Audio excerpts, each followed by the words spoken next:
Tonight, we won't unroll scrolls to list emperors or recite the marble triumphs of Rome. Instead, we'll slip into a quieter hour one that begins before the sun dares to rise, when the city is still wrapped in shadows and the world's most unlikely warriors stir awake.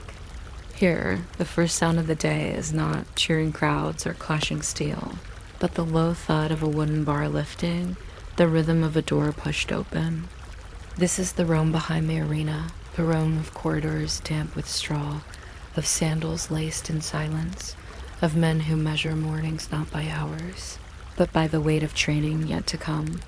The air is heavy with garlic and leather, with the restless patience of bodies that no sweat will find them soon enough.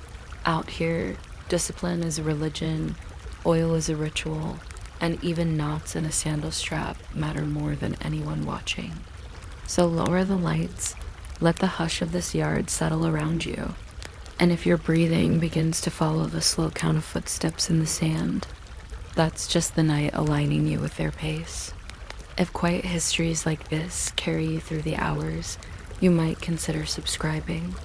And if you share the time and place you're listening from, and perhaps the next torch in the Gladiator's yard will be waiting for you there, flickering low, painting shadows across stone walls that already smell of damp straw and leather.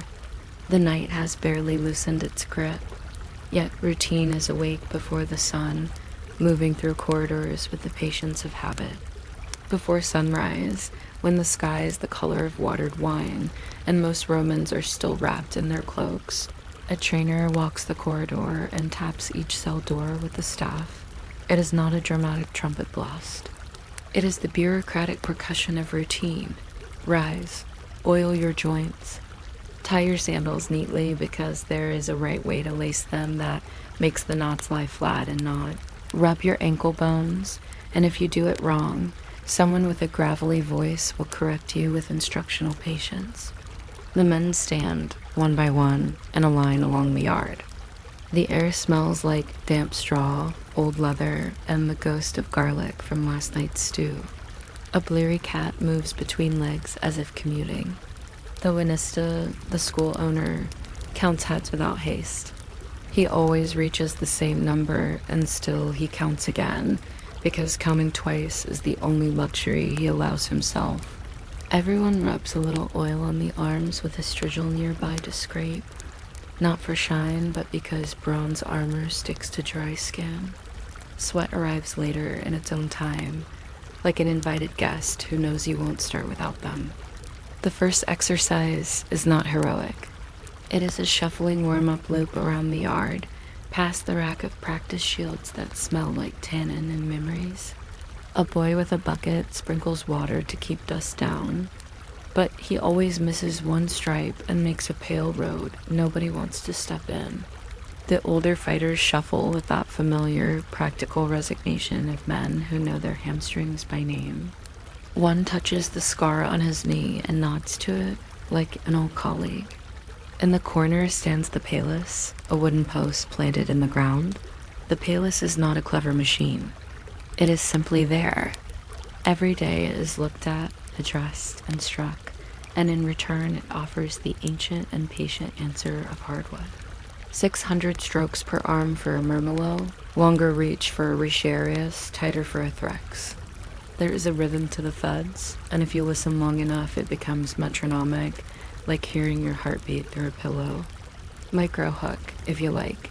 Archaeologists have measured the ridges on some practice posts and found them worn into slight hourglass shapes, not by artistry, but by decades of human insistence. Breakfast arrives with no ceremony. Barley porridge, hot and thick, with a swirl of something sour.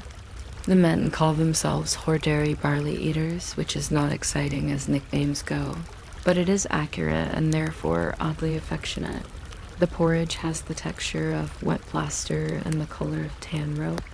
It is served in wooden bowls that look like shallow hats. Some sprinkle salt, some add chopped onions that inspire a level of debate usually reserved for politics. The drink is posca, water cut with wine vinegar, a liquid decision that is both practical and unimpressive. It cleans the throat and dissuades microbes, and it tastes like a conversation that keeps returning to the same point. For a treat, there may be a few dried figs. They are chewed carefully, seeds crunching like grit. Someone claims that extra vinegar makes you light on your feet. Someone else claims that is not how feet work. Rome is full of opinions about digestion, and the school is not exempt. The cooks maintain 2 cauldrons, one for breakfast and one for optimism, and wash both with the same willow twig brush. If a traveling physician is visiting, he will nod at the barley and talk about humors, describing your stomach like a small weather system. If you're blinking slowly by now, that's exactly how you sounded. Training begins properly when the shadows are still long enough to trip over. Wooden swords are issued, heavier than their iron counterparts, polished smooth where palms have begged forgiveness. A wooden sword is polite in theory and bruising in practice. It teaches without cutting, like a schoolmaster who believes in gentle failure and purple marks. First stance, then stop, then the angle of the elbow, which is not quite the angle you think it is.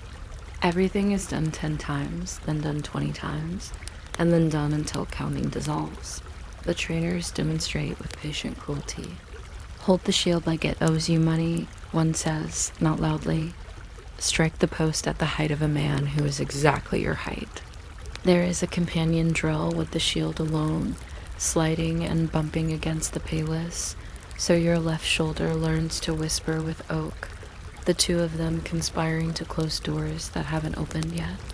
Micro hook, air graffiti from Gladiator schools that show little stick. Figures beside numbers tallying victories, but here the tallies are for repetitions, the quiet mathematics of survival. The men circle into pairs and exchange blows that are permitted to land only where the trainer is not looking. Wooden sword to wooden shield makes a sound like a drawer closing. Breath comes in short chords. Someone's sandal lace comes free and is retied with ceremony. This is how you spend a morning, correcting distances the body keeps getting wrong by a thumb's breadth.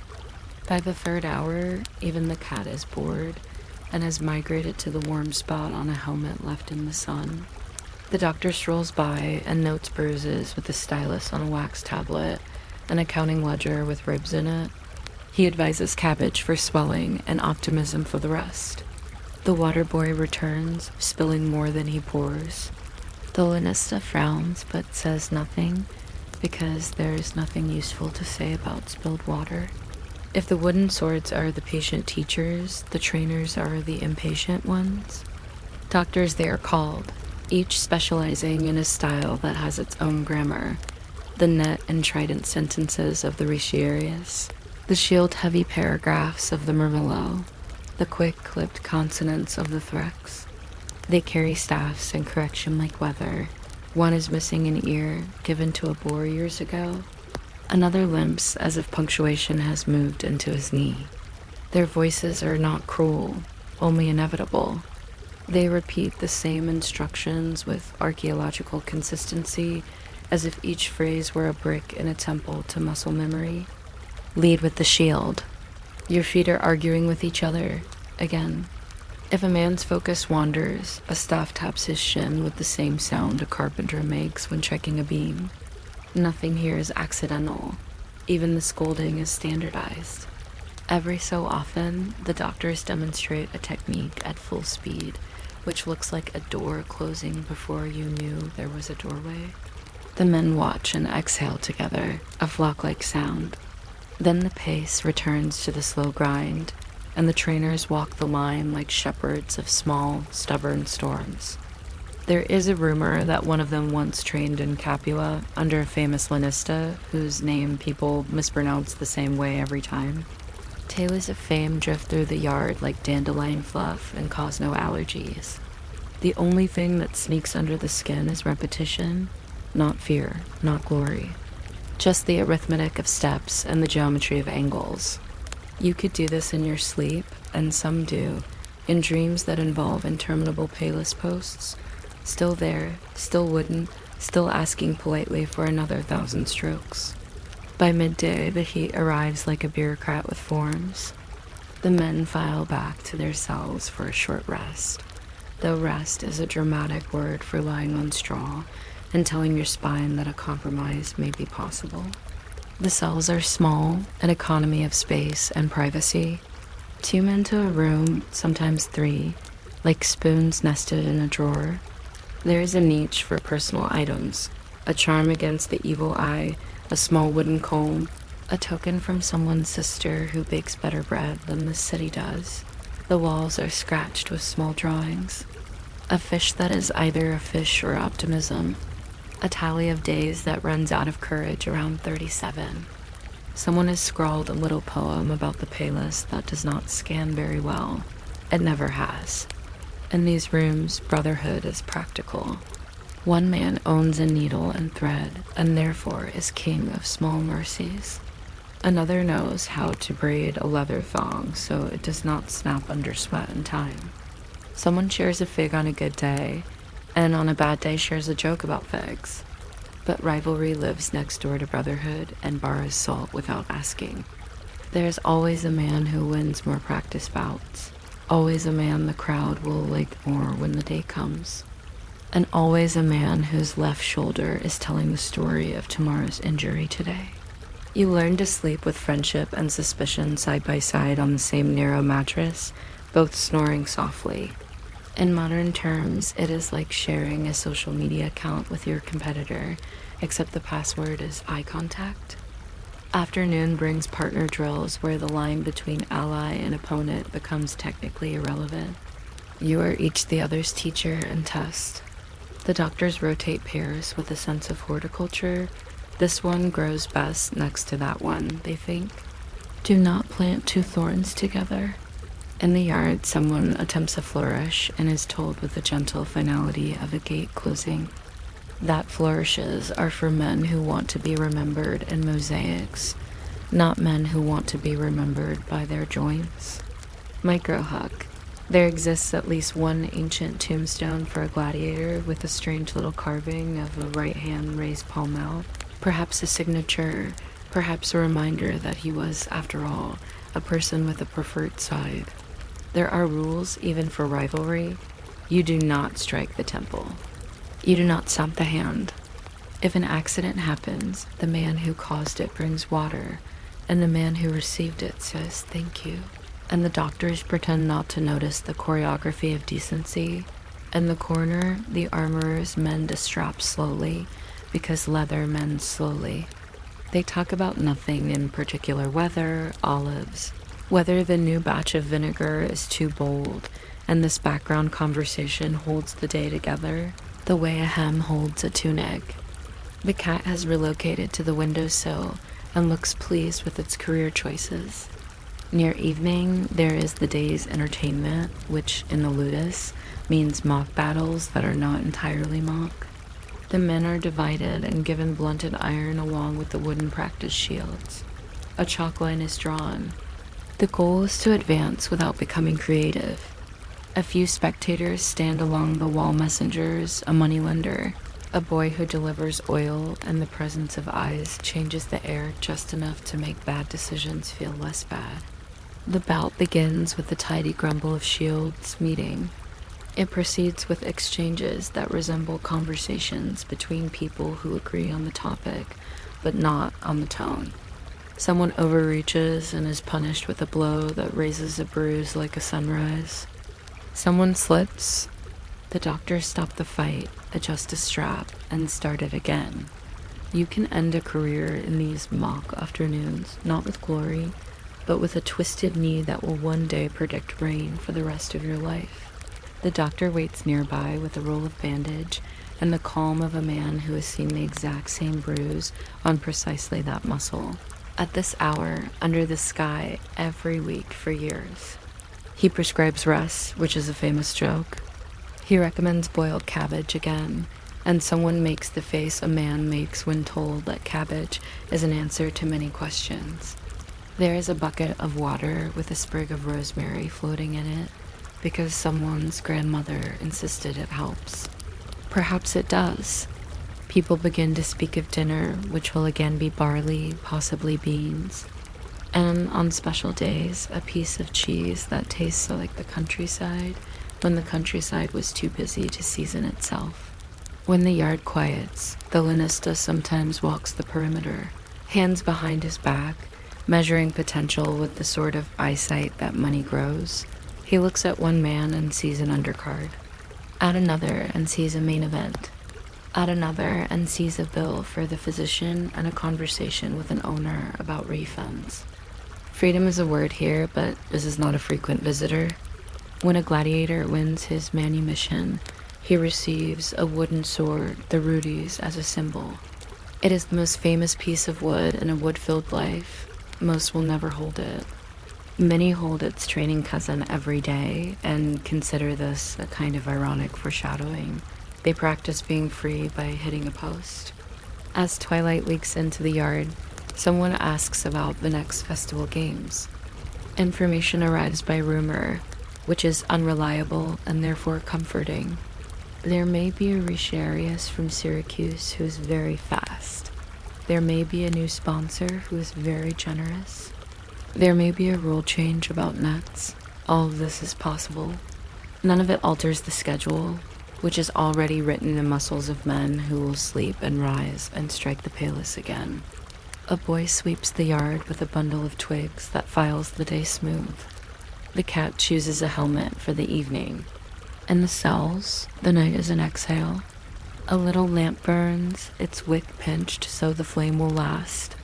A man cleans his strigil with the same care he would give to a pen if he could write letters home. Another twists the twine of his amulet until it lies flat, because flatness is a small control in a life of large instructions. Someone hums a tune from a place by the sea where fish actually taste like fish and not like a story about fish. The conversation is gentle and repetitive. Did you eat enough? Enough for what? Enough for tomorrow. Outside, the moon fits in the square of the window like a coin. You hear the city beyond the walls, a cartwheel on a stone, a dog considering philosophy, a distant burst of laughter from people who do not have to wake before dawn to talk to a wooden post. If you imagine the arena, do it softly. Not the roar, but the chalk line. Not the kill, but the knot that holds a greave to a calf. Not the heroics, but the way a man checks his sandal straps and gives them each a friendly tug, because they keep him connected to the earth, and because the doctors will notice if he forgets. Freedom is there, theoretically, like a star behind thin clouds. It is acknowledged and then filed away with other astronomical facts. The day ends as it began, with a small sound. The bar sliding into place on the cell door, the wooden clack again, 2 spoons in a kitchen. Tomorrow will be the slightly different twin of today. The Palus will wait with its familiar patience. The vinegar will be diluted to the same careful degree. A trainer will say, again, and then he will say it again, in the reliable grammar of survival. Sleep comes to the Lidus not all at once, but as if it has to visit each cell for a brief administrative check. One man turns onto his side to relieve a hip that has opinions. Another scratches his shoulder and thinks of nothing at all. Somewhere a lamp coughs and steadies. The cat performs a final inspection and arranges itself on a folded tunic that used to be a good tunic before it met this cat. Silence settles like dust on an unused shield. The night is uneventful, which is the point. If you have stayed awake this long, you can close your eyes with the confidence of a man who knows the exact weight of a wooden sword and the exact taste of barley. Tomorrow will require the same knowledge. That is its comfort. And when the first sound comes, the small, boring clack of wood on wood, you will recognize it immediately and turn over, or get up, or smile faintly at how consistent the world can be when it wants to be, and how very helpful that is when you're just trying to drift. You might not expect a school built for spectacular violence to wake up with such a small sound, but the first thing you hear in a Roman gladiator school is a quiet scrape like a spoon set down on a clay bowl. A key turns with the patience of someone who has done this every morning since the last comet. A wooden bar lifts, and a line of doors exhales dust. Lamps gutter, a few men cough into their elbows, and the corridor smells faintly of tallow and last night's garlic. The cat who lives here by common consent, no one owns it. Everyone feeds it pads ahead of the trainer like a furry prefect inspecting attendance. If you came for trumpets, you will be disappointed, which is the theme of the day and also of most days. The Lanista, the school owner, counts the faces without hurry, then counts them again because counting twice is cheaper than a search. If you're still awake in a few minutes, you can subscribe for more extremely average observations about ancient routine, though there is really no need to exert yourself. The school is good at exertion. You can let it do that for you. Men stand in the yard and do the morning's first ritual, which is to discover where their knees have decided to be today. A boy brings a small amphora of oil and a basket of Strigel's bronze, scrapers that look like bent butter knives, and the men oil their arms and legs before the day as dust arrives. There's a right way to lace sandals so the strap lies flat across the top of the foot and does not cut the skin. A trainer gently corrects a knot, and somewhere a god of minor details nods in approval. Socks existodones knitted for colder mornings, but today the air is mild, and bare toes discuss the ground with quiet competence.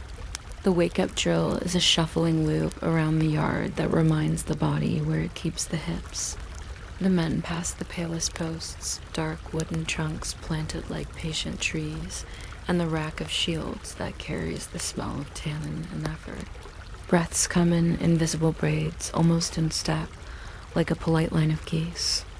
A latecomer takes his place, and no one says anything, because everyone knows the trainers will say everything that needs saying later. A leather worker in the corner tests the strap with both hands and nods, as if the strap had answered a personal question. Shadows are long enough to trip over, and therefore the men don't. Breakfast arrives without ceremony. It is barley porridge, thick and uncomplicated, the color of wet rope, and the mood of a general inventory check. The Romans call it pulse. Gladiators, with affectionate sarcasm, call themselves hordary barley eaters. Into the bowls, a cook ladles something sour and practical. Posca, water cut with wine vinegar, a drink that is less a pleasure than a decision. If you've ever watered a houseplant and thought, this is enough, you understand the emotional range of Posca. On good mornings, there are chopped onions. On better mornings, someone has traded a coin for a handful of dried figs, each seed a tiny declaration of crunch. A visiting physician approves of the barley, speaks about humors with the soothing certainty of someone describing weather patterns inside your stomach, and recommends cabbage for almost everything except loneliness. Wooden swords arrive, heavier than the iron versions they imitate, as if weight alone could teach good manners. The practiced blade, smoothed by years of poems, makes an ordinary thud against a poem callus, and every thud is a reminder that heroics are for mosaics, but technique is for Tuesdays. The trainer points at the palus and names a number of strikes that sounds like a small census. Mermilla-style fighters strike at shoulder height, dresses lower and faster. Retieri, those net and trident specialists, practice the dignified art of not being where someone else is swinging. After the first few dozen, time becomes a soft surface that refuses to hold footprints. After a few hundred, you can feel each burr in the wood through your shield hand. Archaeologists have found palace posts worn into faint hourglass shapes, not by art, just by insistence, and if you want to imagine persistence sculpting a tree, this is your moment. Everything is practiced, then practiced at half speed, then practiced correctly. The doctors, the trainers, are not cruel, only inevitable. One is missing half an ear, which he lost not in an arena, but to a pig with opinions. Another walks with a knee that explains rain before the clouds do. Their corrections are always the same, delivered with the dependable gravity of household gods. Lead with the shield, keep the elbow in like a secret step. Not where you want to be, but where your opponent will wish you hadn't. Wooden sword to wooden shield sounds like a drawer closing. Wooden sword to payless sounds like carpentry learning a language. A micro hook for you. There are ancient graffiti near some schools telling practice bouts with little lines and palm branch symbols, like very serious scoreboard doodles. They are as exciting as arithmetic, which is to say fundamental and undramatic. By mid-morning, the yard smells like warm dust and olive oil, and a boy sprinkles water to keep the grit polite. He always misses one strip, leaving a pale road nobody wants to step in, which is how paths are created. Shields bump into the payless, as if greeting an old acquaintance they respect but do not love. Partners run through choreographies, a murmillo lumbering forward with a scutum shield as wide as a door, a Threx replying with that sly little curved blade, and footwork like punctuation, a Riciarius practicing the clever failure of a net that doesn't quite snag on purpose. The doctors watch with shepherd eyes and rearrange pairs like gardeners, moving pots into better light. Your feet are arguing, one says softly, and the feet, chastened, agree to cooperate. When the sun feels like a bureaucrat filling in forms across your shoulders, there's a break. Men retreat to the shade and sit on the low wall that always has a cooler side. They mend straps with bone needles, knuckle deep in beeswax, or rub grit from the teeth of their strigils with the corner of a linen scrap. A man who owns a comb is monarch for 10 minutes. A man who saved an onion yesterday becomes a legend for 5. Bits of home ride and little tokens, a knotted cord against the evil eye, a charm stamped with mercury. A shell from a coastline someone mentions more often on hot days. On the cell walls, a few of scratched pictures, a stick figure with a comically large shield, a fish that is either a fish or hope, a little poem that does not scan but means well. Inside the cells, brotherhood behaves like a narrow bed. It makes people lie closer whether or not they plan to. 2, sometimes 3, share each room, an economy of space that turns personal quirks into public events. One man snores with a rhythm you could set a metronome to. Another tells stories that end where they began, which is comfort disguised as conversation. A third keeps a ledger in his head of who borrows needles and who returns them with gratitude. Yet rivalry lives next door to friendship and often eats from the same bowl. A favorite partner in the yard becomes a competitor when the names are chalked for exhibition bouts. You can be relieved when your friend is spared, and secretly relieved when you are not the reason he was spared. It is complicated only if you pretend it isn't. The school has quiet politics. The Lanista rewards punctual effort with slightly better gear, and slightly better gear becomes a rumor that expands like warm bread. Traders who bring oil also bring news. Which editor will sponsor the next games? How generous the prizes might be. Which Riciarius from somewhere very far away is either very fast or very fictional. Someone claims a man in Capua won his freedom with a single glorious tournament.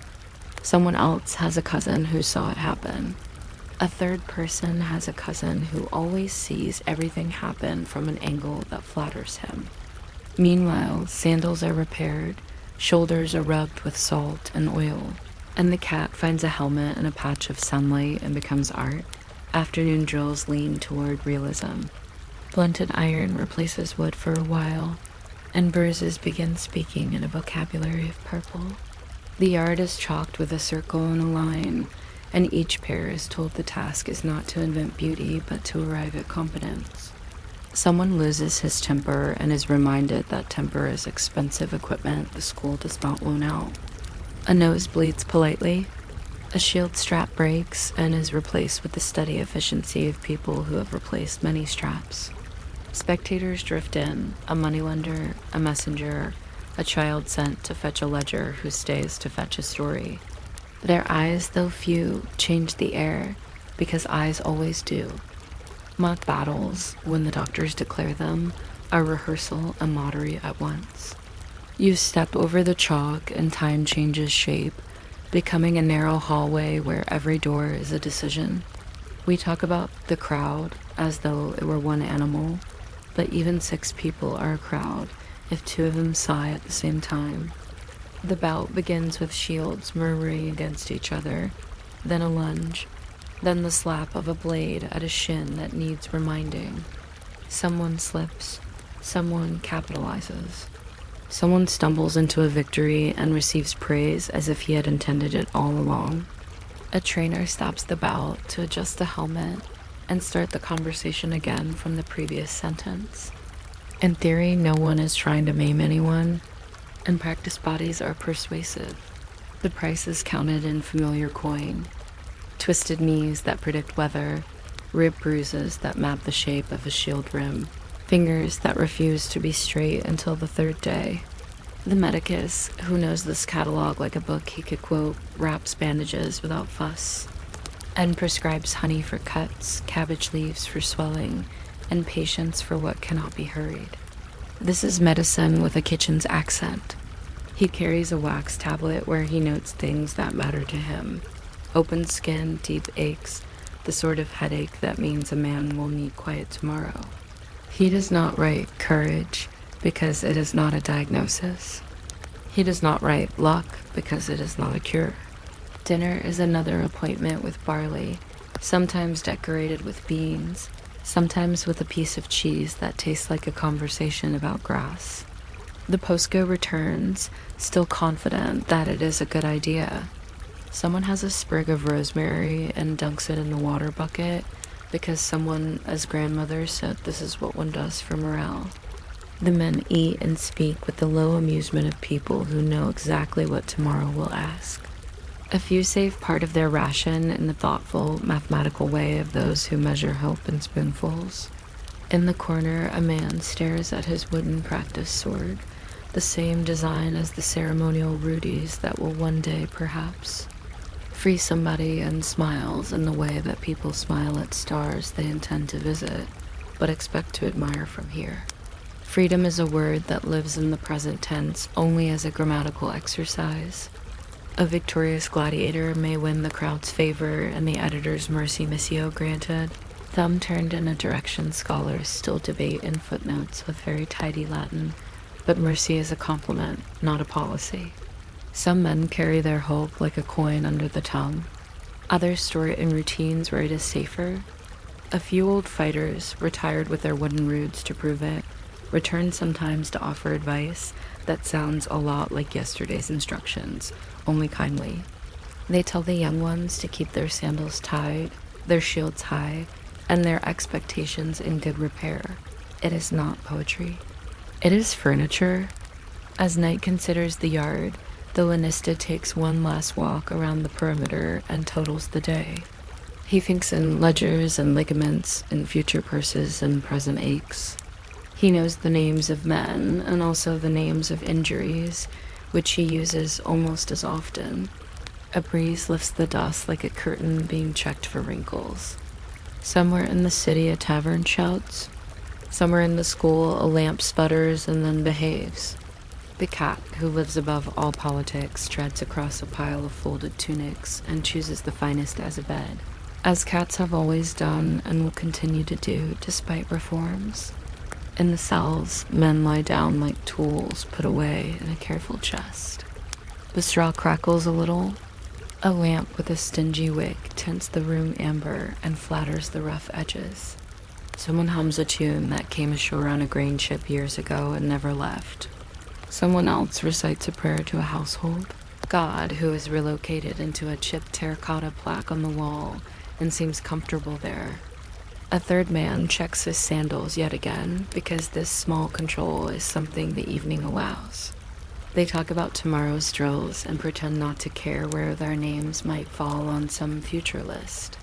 The conversations are circular on purpose, like the yard, like the chalk line, like the palis.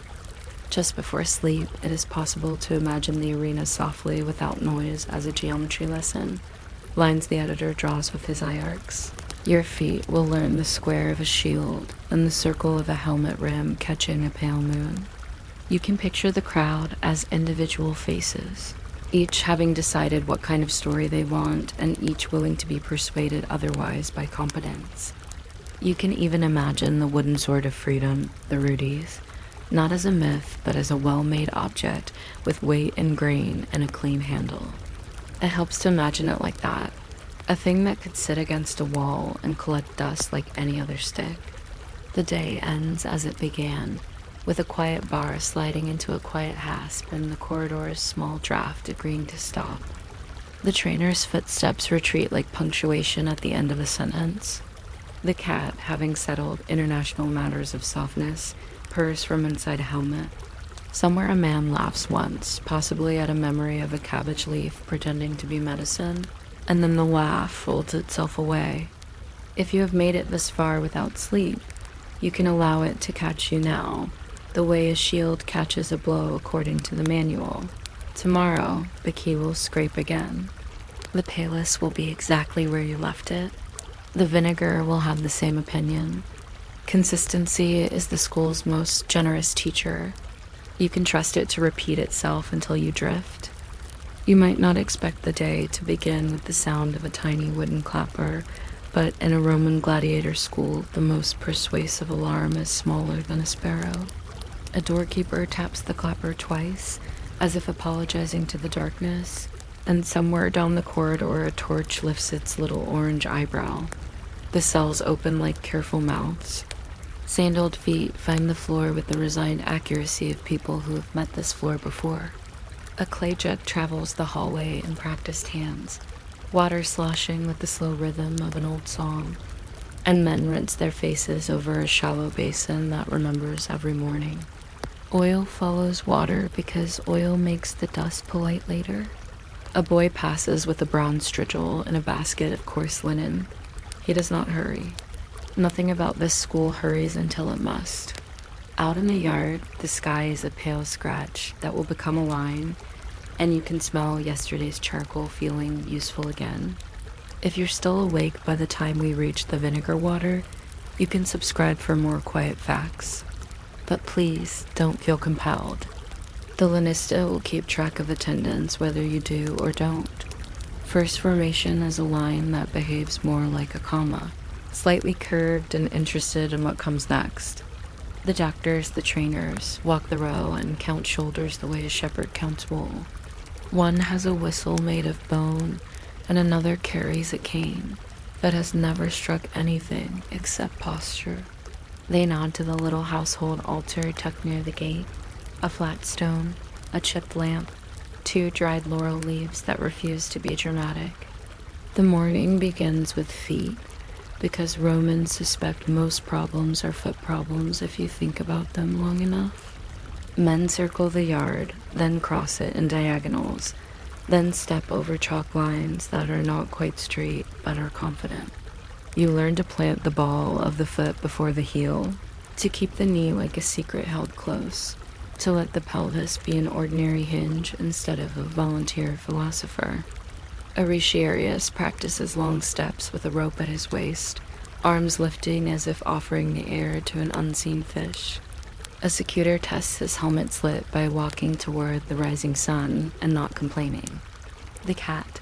There is always a cat is present, evaluating everyone from the shade of a scutum shield like a minor official who will not sign anything today.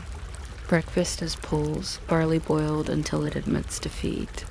It sits in earthen bowls, a practical topography resembling low hills in fog. Someone adds a spoon of garum, that famous fermented fish sauce the Empire loves like a relative who visits often. Someone else adds nothing and claims to prefer it that way, which is also a kind of seasoning. The drink is posca, water corrected by vinegar until it believes in itself. Sometimes a sprig of rue stands in the jug like a shrub. Medical writers say posca is good for thirst, bad air, and stubborn soldiers. The men say it is good for existing. Beans appear on lucky mornings. Figs appear like rumors and vanish the same way. A peddler shuffles by the outer wall, muttering about nuts and dates, and the Lanista does not allow him in, because if you allow one peddler, you must permit all the peddlers, and then you are running a market instead of a school. On the wall, someone has scratched a tiny tally of victories using neat strokes. Next to it, someone has drawn a dog with 3 legs, which is either a joke or an accurate dog. Then what happens? The training sword, the rudies in practice, heavy and without sharpness, arrives like a plain statement. It is heavier than the iron one because the doctors prefer honesty to surprise. Each man chooses a payless post, those upright, smooth timbers with bruises older than most of the students. And the first lesson repeats the first lesson. Strike where you can strike again. The sound of oiled wood on wood is like cupboards agreeing. Murmillo-type fighters work at shoulder height, shields big as small doors. Thrusts cut lower with their little curved saké, making commas in the air. Hoppomachi keep a spear point hovering, quiet as a thought. The doctors do their favorite thing, which is to adjust. You are telling the ground too much, one says, nudging a heel that confesses more than it should. Meet the attack with the shield, not your biography. Another murmurs, lifting a chin 1 finger's breadth. The men count in 10s because 10s are a language the body speaks. 10 cuts, 10 shields, 10 breaths. The yard becomes arithmetic. A micro fact for your drowsy collection. Archaeologists have found payless posts worn thinner in the middle, sanded by years of insistence. This is what geometry looks like when persistence holds the pencil. By late morning, the chalk grid appears boxes drawn quick as thought, and footwork becomes a board game in which the rules fit on a wax tablet. You never cross the same box twice without a reason. You never let both feet ask the same question. The doctors invent assignments that sound like recipes. 3 steps forward, 2 left, shield press, 1 step back, check the sun. The Risharius practices folding and throwing a mock net woven from twine weighted with little stones. He must fold it so it opens like hospitality and not like laundry. The Secutor practices not being impressed by this, which is harder than it sounds when your helmet has 2 pinholes for eyes and your breath answers back inside the bronze like a polite echo. In a corner, a medicus watches with that kindly, tired attention Medici always bring, and sorts his kit by silence. Lint, vinegar, honey, bandages, a narrow needle for stitching, all arranged as neatly as a prayer. The midday pause is economical. Tools return to racks as if they were homesick and racks were kind. Men sit in the narrow shade of a wall that never quite catches up to the sun. A leather worker freshens a strap with beeswax and a bone smoother, and for a moment the whole school smells like candles and tidy plans. Someone shakes dust from a padded arm guard by beating it against his thigh.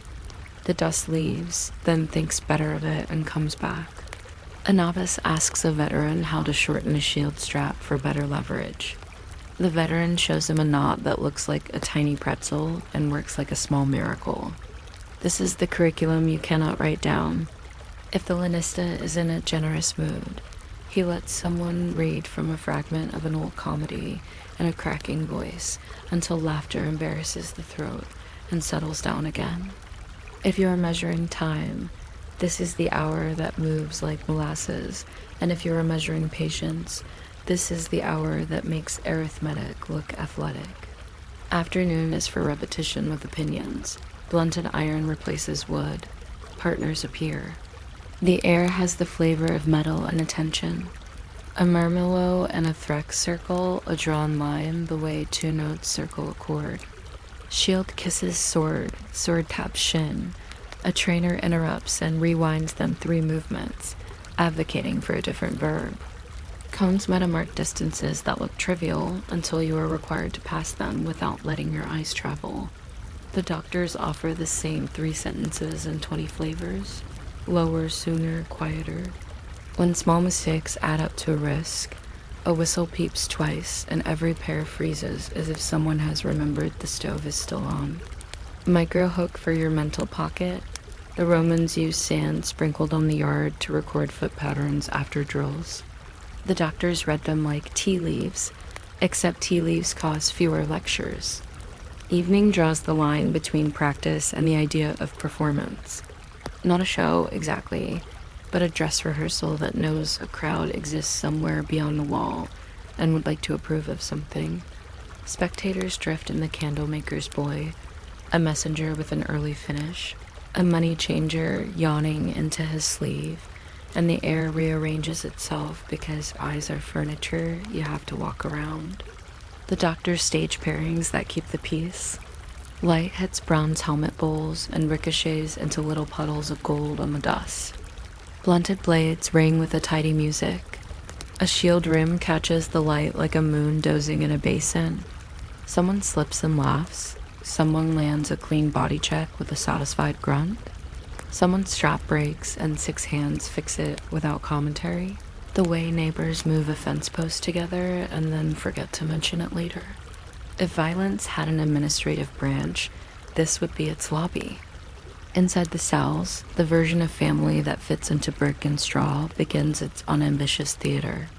3 men to a room means you learn the timing of other people's size. Nicknames travel faster than food. One man is Sparrow because he eats his porridge with fast, precise pecks. Another is Atlas because he once held a shield for a long time in a way that appeared philosophical. A third is Book, not because he can read particularly well, but because he enjoys the smell of the wax tablet more than is strictly necessary. They gamble with knuckle bones for small prizes, half an onion, the dry end of a cheese. First turn at the water jar and treat victory with the solemnity of municipal elections. Someone braids a thong for a friend's javelin.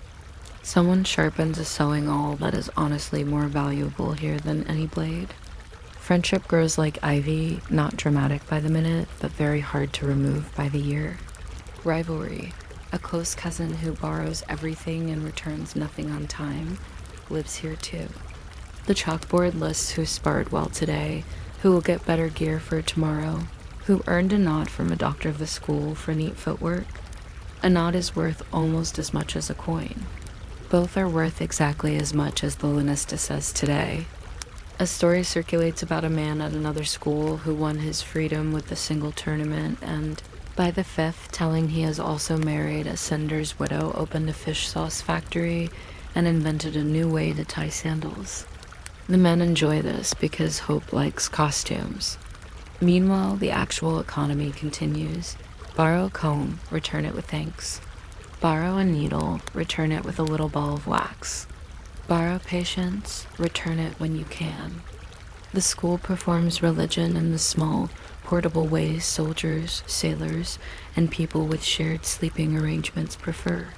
A smear of wine on the threshold. A coin touching a cracked terracotta relief of Nemesis, polite tap instead of prayer.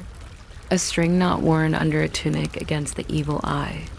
A vow to Jupiter Optimus Maximus so minimal it might be a shrug.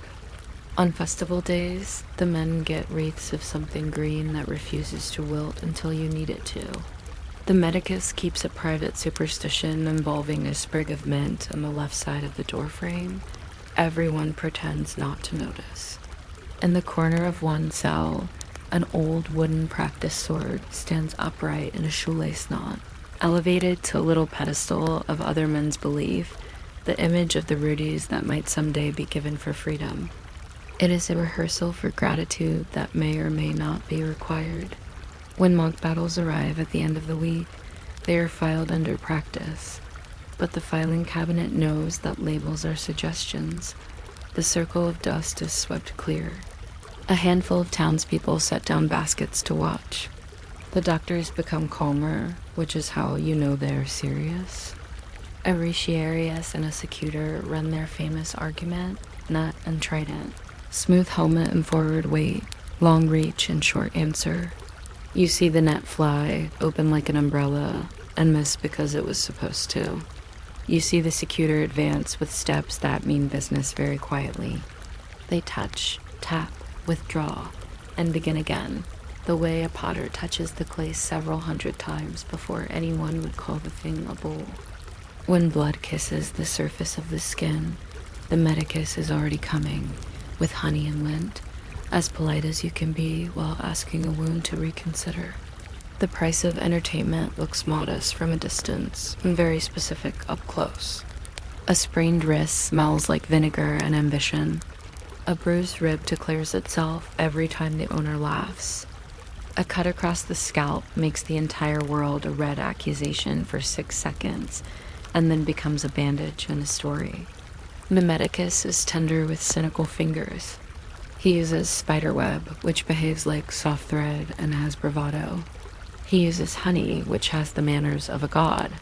He advises cabbage leaves for swelling with the confidence of Cato the Elder and is rarely argued with. People think him as if he has performed magic, which he has, but only the ordinary kind. On the chalkboard next to the day's drill notes, someone writes, "No heroics. Step early." Someone else adds, "2 onions at market cheap." Advice in grocery lists, twins by economy. Talk of freedom surfaces with the evening lamps because lamps are professional optimists. Yes, a man can earn a Rudy's, the ceremonial wooden sword that tells the world he has completed his education in danger. Yes, the editor of the games may grant a monsieur a graceful dismissal, if the crowd insists and the purse can afford mercy. Yes, a retired fighter can become a doctor of the school, trading scar tissue for authority and counting instead of being counted. These things are possible the way rain in summer is possible, commonplace in conversation, welcome in practice, and not subject to anyone's timetable. The men polish helmets by lamplight anyway, because metal prefers to be ready. A rumor arrives about a munas to be held after the next full moon. The school continues as if rumors were weather. You nod at them, adjust the awning, and keep stirring the pot. Night is not an ending so much as a very patient comma. The yard exhales the day's heat. The amphories stacked near the kitchen cool themselves with tiny ceramic sighs. The cat selects the softest folded tunic and commits to it like a statesman. The lanista makes a last round with a lamp, touching his shadow to every threshold like a signature. Inside the cells, sandals are stacked by the door with straps draped just so, because an untidy strap is an argument you will lose tomorrow. A man hums a fragment of a marching tune he learned when he was a different person. Another answers with a fragment from a love song. The fragments get tired and agree to be quiet together. If anyone prays, it is mostly to sleep. You lie on straw that has opinions but no drama. The lamp makes everyone look like a painting that didn't dry properly. Cheekbones glimmer, scars relax. A beetle discovers the wall and is immediately overwhelmed by its opportunities. Someone tells a joke about cabbage leaves and the medicus, and the punchline lands with the soft thud of 4 men smiling without energy. If you have stayed with us all this way, you can feel the day's shape, initiated by a clapper, expanded by practice, moderated by routine, folded by repetition. Tomorrow, the clapper will apologize to the dark again. The barley will behave like barley. The palus will wait where it has always waited, which is the exact spot you left it. And you, now drowsy as a well-fed lamp, can let the school keep turning its quiet gears while you drift, as sure and unhurried as a shield hanging back on its peg. You might not expect the day's first policy decision to involve a towel, but in some places greatness begins with a well-warmed square of cotton. Dawn slides along stone like a careful finger, and the lamps make one last effort at being necessary. A basin sighs, a copper ewer tilts, and water remembers it has a job. If you're somehow still awake by the time I classify bath steam into 3 distinct personalities, confident, shy, and opportunistically swirly, feel free to subscribe. But please don't strain anything. I'll be here, counting comb teeth and pretending it's a census. Bathing is not drama. It is accounting with soap. The attendant tests the heat with 2 courteous fingers, and the room agrees with the kind of domestic applause you only hear if you know what clean marble sounds like. The soap is olive-based and therefore opinionated in a mild way. Bubbles bloom like small, round arguments, and then quit before becoming loud. A rough glove does its quiet arithmetic on the skin, Subtract yesterday, add circulation, carry the glow. Hair unbraids in lanes so straight you suspect a ruler has been involved. Somewhere a drawer holds the ruler and knows it is indispensable. There is a recipe for the sequence water, lather, rinse, rose water. Rest in breaking it would feel like using dessert forks for soup. No one here uses dessert forks for soup. The towel appears with ceremony so modest it feels like a secret handshake. The cotton is heavy, which is how you know it has a higher education. A breeze arrives and rehearses the afternoon's weather on your shoulder. The first fragrance is hardly there, a vertical line of rose that vanishes if you inhale with ambition. Next comes a gentler note, orange leaf convinced to be polite. These are not perfumes so much as punctuation, small commas placed in the air to help time breathe. When the last drop is coaxed away, there is the business of dressing, performed like a treaty signing attended by sleeves. Layers follow one another as if they have been practicing backstage. Linen that forgives, cotton that confirms, silk that concludes. Slippers stand by at those little angles that say, in shoe language, we know where to go. After cleansing, there is calibration. The day's colors are chosen by committee shawl, sash, ribbon each, with voting rights. Jewelry participates as an advisory board. Earrings attempt enthusiasm and are gently corrected. A mirror is consulted and it returns a bulletin. Everything is reasonable, nothing is revolutionary. Hands are perfumed at the wrists, where the pulse edits fragrance into paragraphs the air can read. Tea or sweet water touches the mouth, which signs the attendance sheet for consciousness. The first hour passes with the deliberateness of a juror. Nothing is urgent, everything counts. Lessons begin like due quiet, thorough, everywhere at once. Etiquette is the earliest tutor.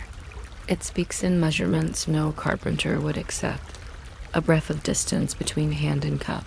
A whisper of delay between standing and stepping. Bows are not athletic events. They're punctuation marks. You can be a period or a semicolon depending on the recipient. The importance of not clinking a porcelain cup against its saucer is covered and covered again, and becomes a personal philosophy. Students learn that listening is mostly engineering. Create space, let sound travel, never build a wall out of your own words.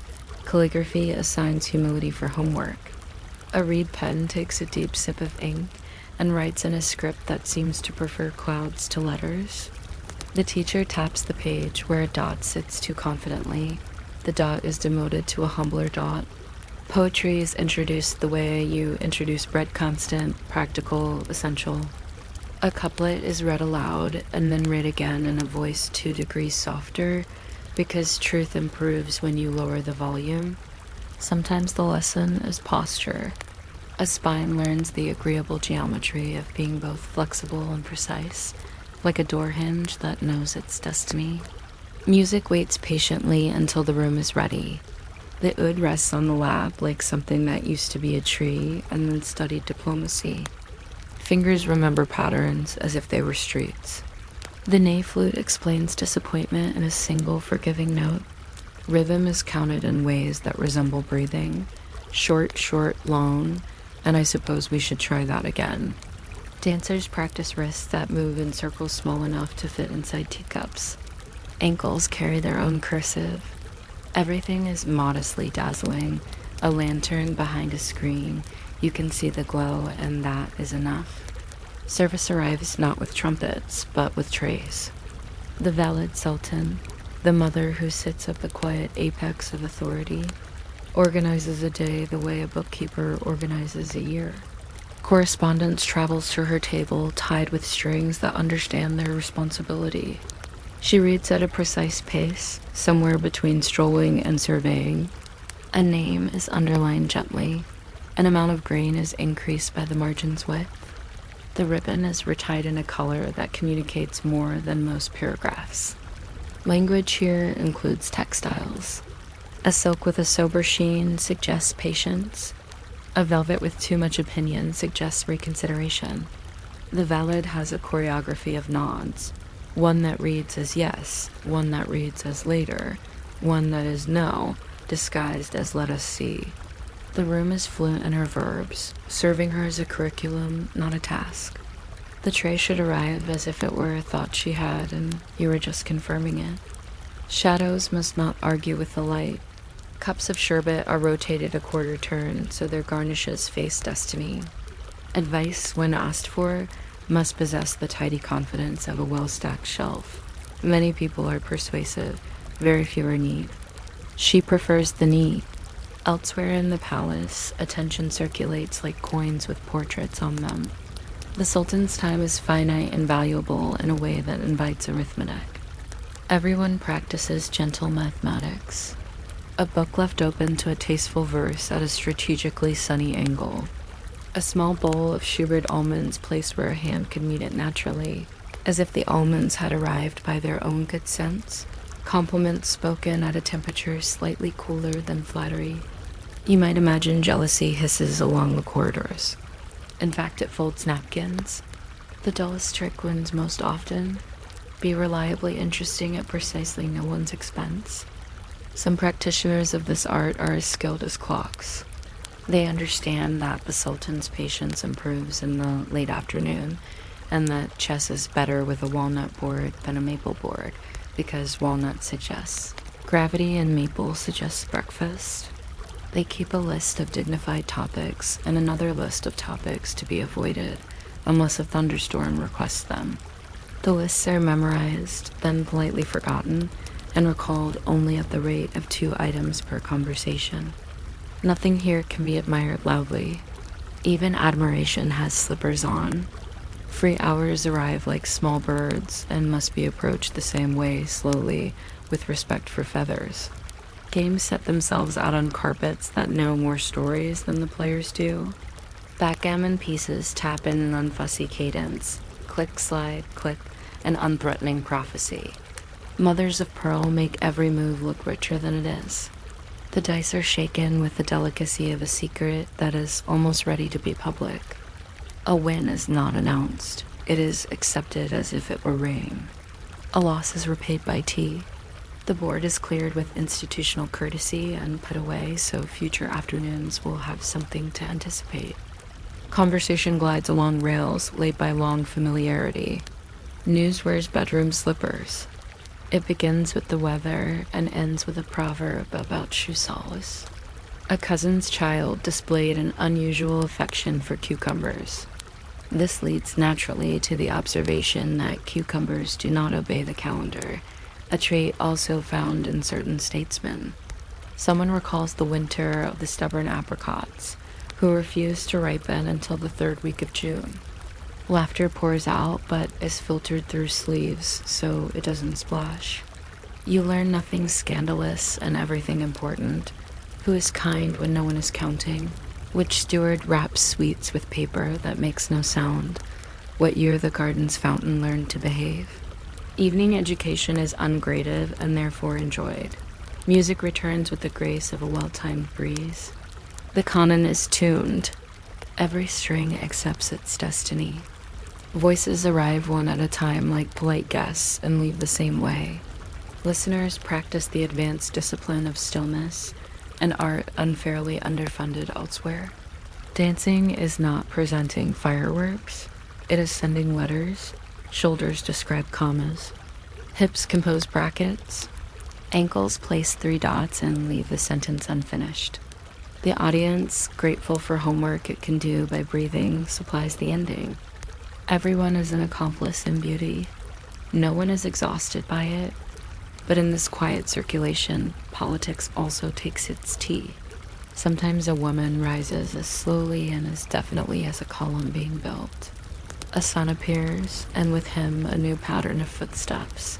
Her rooms change temperature. Her opinions, formerly kept in drawers with cedar chips, are invited onto the table. There is no parade.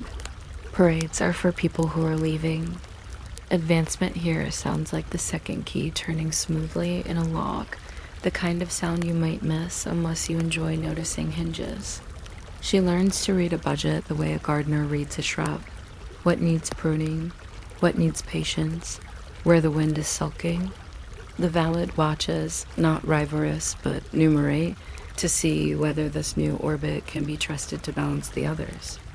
It often can, sometimes not. The palace loves almost nothing more than a predictable equation. For most, another arithmetic unfolds. Marriage is arranged at a distance that equals opportunity divided by geography. A house is prepared. The windows are measured against seasons. The kitchen acquires a shelf that will eventually be both an archive and a confessional. She learns a city's public transit of courtesies, when to bring fruit, how many cups make a friendship, where the market hides its good figs. Letters are written back to old rooms and receive answers that smell of starch and cardamom. Life elsewhere may not end up on the map of empires, but it comforts a neighborhood with reliable bread. Others remain and become experts in continuity.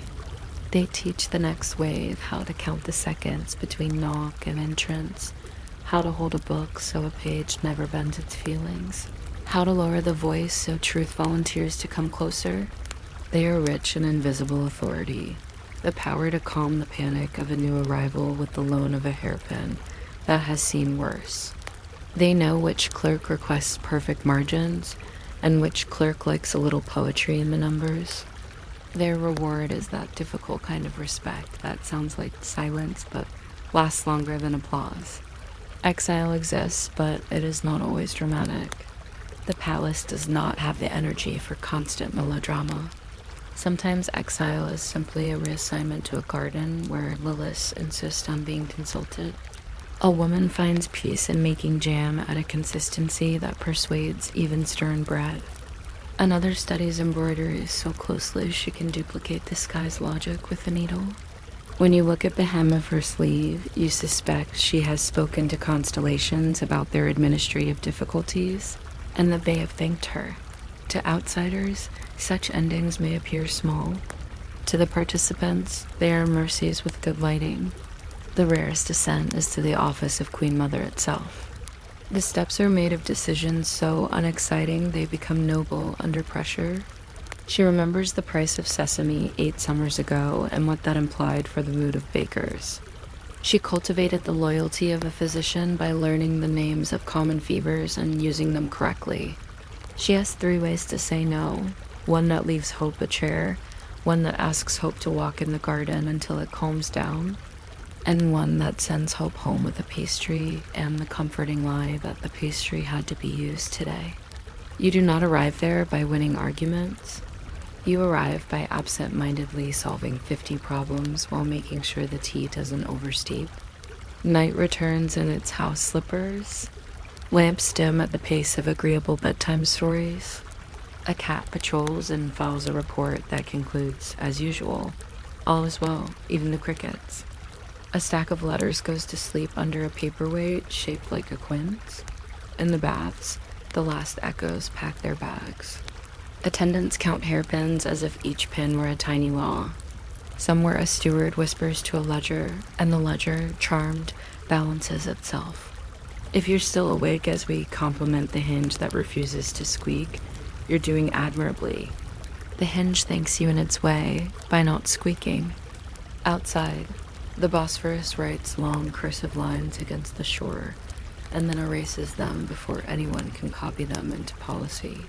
Inside, the rooms breathe in squares and rectangles. The moon drapes itself like unallocated fabric. Sleep collects at the corners of the ceiling, as dependable as salaries. Tomorrow will knock, pause the correct number of seconds, and enter.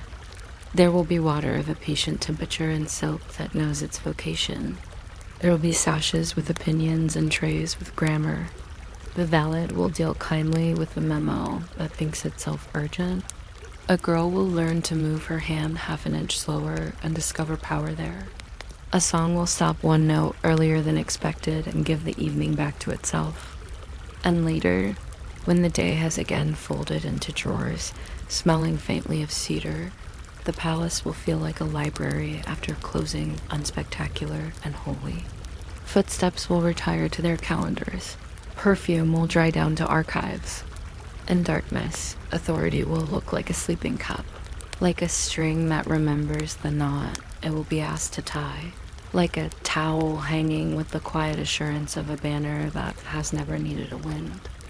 This is how empires pass the night, not with declarations, but with an inventory that always adds up, and with soft, predictable dawn rehearsing its entrance just behind the latch. You might not expect the day to be measured by the sound of a bronze scraper on tired skin, but in a Roman gladiator school, dawn begins with that small metallic whisper. The lamps are still in their night voices, soft and yellow, and the corridor smells faintly of olive oil, old leather, and the hopeful dust that settled while everyone slept. A boy from the kitchen walks by with a basket of bread heels and a jug of yesterday's water that pretends very convincingly to be today's. He taps each door with 2 knuckles, not to wake anyone, just to let the morning know it has been noticed. In each cell, a man stands, stretches the length of his arms as if checking whether the ceiling has moved, and begins the same delicate routine that men before him have performed for decades. Oil in the palms, oil across the shoulders, a slow draw of the strigil to lift whatever the night left behind. The scrapings look like pale thread. If you rolled them together, you could mend a hem. Somewhere a trainer coughs once, the official signal that nothing about the schedule has changed. If you're still awake when we reach the vinegar, you may subscribe for more very similar noises. If you drift off, the Lanista will never know, and I will claim success. There is no heroism. In the first minutes of a gladiator's day, which is exactly why they are reliable, sandals are checked for the pebble that always believes in second chances. Buckles are guided through their obedient holes. Leather straps receive a thumb's worth of beeswax the way a baker shivers a crust. A helmet rim is wiped clear of yesterday's. Fingerprint and touched again, so we'll remember who it belongs to. In the yard, the sand is raked smooth into a blank manuscript, ready to read the feet. The palest posts stand in a line like patient teachers. Each bears a waist-high bruise polished by years of conversations with wooden swords. A thin wreath of laurel, now brown and papery, hangs from one post in memory of someone whose movements once made the wood feel clever. The cat of the Ludus, who has never lost a battle against mapping, sits on a folded cloak and watches the world in the confident manner of an animal that understands it cannot be drafted. Breakfast arrives in a mindset rather than a bowl. Barley, gruel thick enough to keep its opinions, steams in the cool air. It is not glamorous, but it is alphabetical. It teaches the letters of endurance, and it never misspells enough. Some men take it plain, which is a statement, like wearing a tunic without dye. Others stir in garum, the fermented fish sauce that is famous for having no shame. A single spoon can turn the bowl into a shoreline story, salty and persuasive. Bread is offered as lightly as advice. Sometimes there is a sliver of cheese, and sometimes there is only a promise about cheese. The drink is posca, water made decisive by vinegar. It tastes like a small argument that you ultimately appreciate. When the jug reaches the last man, it is refilled from a second jug that looks exactly the same, and everyone pretends this is a clever trick. Outside the wall, a peddler rattles a tray of roasted chickpeas and sings a song about the virtues of roasted anything. The gate creaks open just long enough for a trainer to buy a handful, and exactly not long enough for the peddler to see the yard. Footwork is the first grammar lesson of the day. Chalk lines grid the sand into squares the size of sensible steps. The men move across them, heel to ball, as lightly as men with iron destinies can manage. 10 steps forward, 2 to the left, 1 back, stop. Then the mirror of that. Knees low, hips quiet, eyes doing the work of a cautious scout. The doctors, the trainers walk among them, adjusting by increments. A wrist is rotated a coins. With and suddenly the shoulder understands its assignment. An elbow is tucked until the ribs feel consulted. Breathe here, one says, tapping a sternum as if knocking on a familiar door. Another points to a heel print that shows too much ambition and murmurs, "Don't tell him where you live." Arisharius, the net and trident fighter, rehearses the art of looking as though he is backing away while secretly gaining the future. A secutor, his designated opposite, rehearses the art of ignoring this performance with a helmet slit that frames exactly 2 tiles of sky. Everything looks like nothing and therefore requires attention. Wooden swords arrive the way chores do, plain and heavier than the heart thinks they will be. The practice blade is designed to be stubborn, so the real blade will feel like a favor. Later, the men face the posts. 10 slashes right, 10 slashes left, 10 thrusts that stop at thumb's width in front of the place, where a sternum would start regretting its choices. The sound is steady, wood answering wood, shield rim kissing, post breath leaving and returning on schedule. At the 20th cut, the forearm introduces itself to the lactic acid like a shy guest. At the 30th, the shoulder inquires whether this relationship is truly necessary. At the 40th, a trainer nods as if the question has been answered in the affirmative. Micro-fact for those still drifting but not gone, the Palus is not just a dummy, it is a historian. It remembers where you strike too low, and it remembers whether you return to guard the way you promised yesterday you would. Midday is the day's soft hinge. The sun climbs to the height that turns bronze into a second sun, and the men step into shade to render small services to their gear. Leather is rubbed until it accepts a sheen. Shield bosses are polished until they can hold a small neat sky. Straps are reknotted in the way sailors and surgeons both approve of.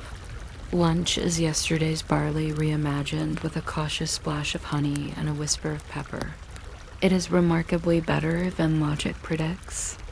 Someone recites a line from a comedy and receives 2 laughs, one for the line, one for the act of remembering it.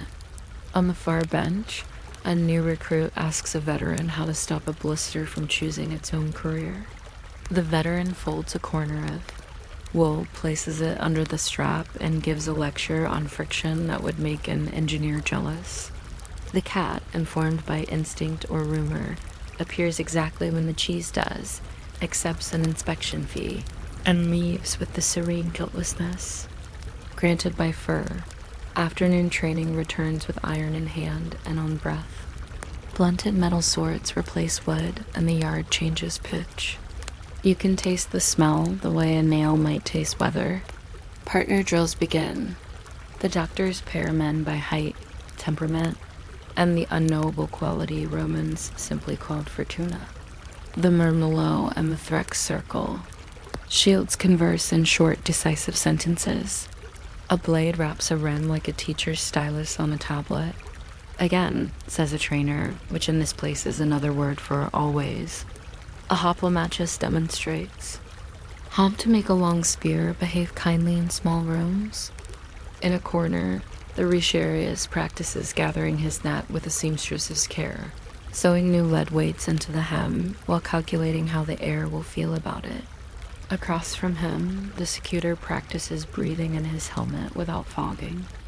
Up his plans dot, then the mock matches begin, which is a polite phrase that means, "We will now do the dangerous thing slowly."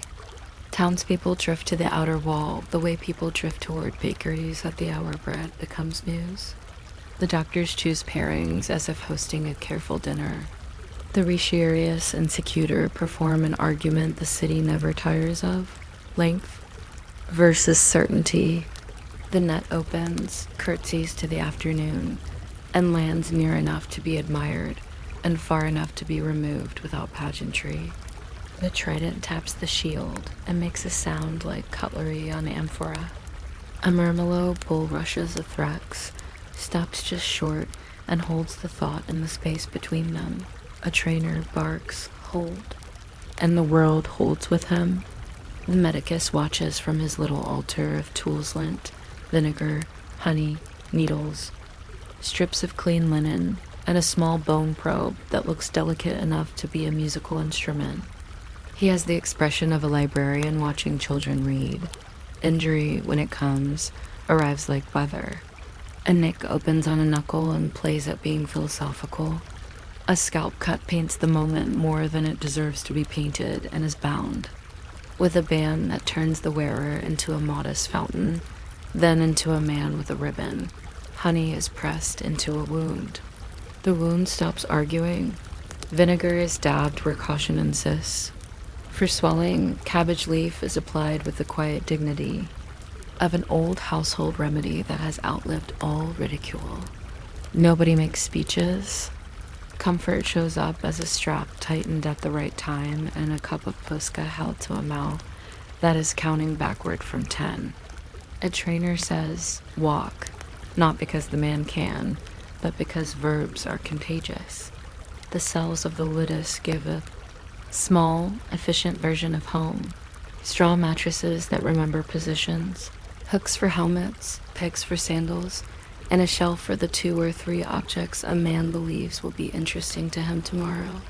3 men share the room for reasons. Rome never put into law, but everyone understands. The tasks of evening have a choreography. One shakes out the straw and censors anything that looks like sharp ambition. One fetches water and returns with exactly as much as he promised, which is a point of pride. One checks straps for the clicks that mean ready. A notch on the door frame marks height as if the men were still learning to be taller. Next to one notch, someone has carved a tiny laurel wreath and left a space where a name might one day sit, the architectural equivalent of hope. The cat visits, refuses lentils, accepts a more expensive olive purely to prove a point, and sleeps in a helmet with the air of a fruit in the correct bowl. Brotherhood grows the way moss does, in damp places, slowly and everywhere at once. Nicknames sprout until they feel inevitable. There is Atlas, who can hold a shield aloft while deciding whether to hold it aloft. There is Sparrow, who eats in careful pecks and fights in sudden ones. There is Buck, who can read a little and therefore is respected a lot. Men learn the shape of each other's silences. They know who needs a joke and who needs a minute with the wall. A new recruit writes to his mother on a wax tablet with the gravity of a senator and asks Buck to correct the spelling of healthy. Buck makes no changes and returns the tablet as if approving a decree. It is a small act of mercy disguised as grammar. Rivalry keeps the day from becoming too symmetrical. The chalkboard in the yard lists pairings and points the way a weather vane lists wind. If a trainer's nod rests lightly on someone after drills, 3 other men will feel a vague drought and drink more water to fix it. Someone jokes that the lanista likes men with curly hair. By evening, half the school is massaging their scalp as if that were a strategy. Yet irritation rarely survives long. The man who envies your shield work will still tie the strap at your elbow because he stands to your left and prefers his own ribs unventilated.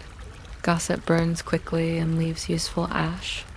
A trainer's bad mood is discussed with the same relish as garum.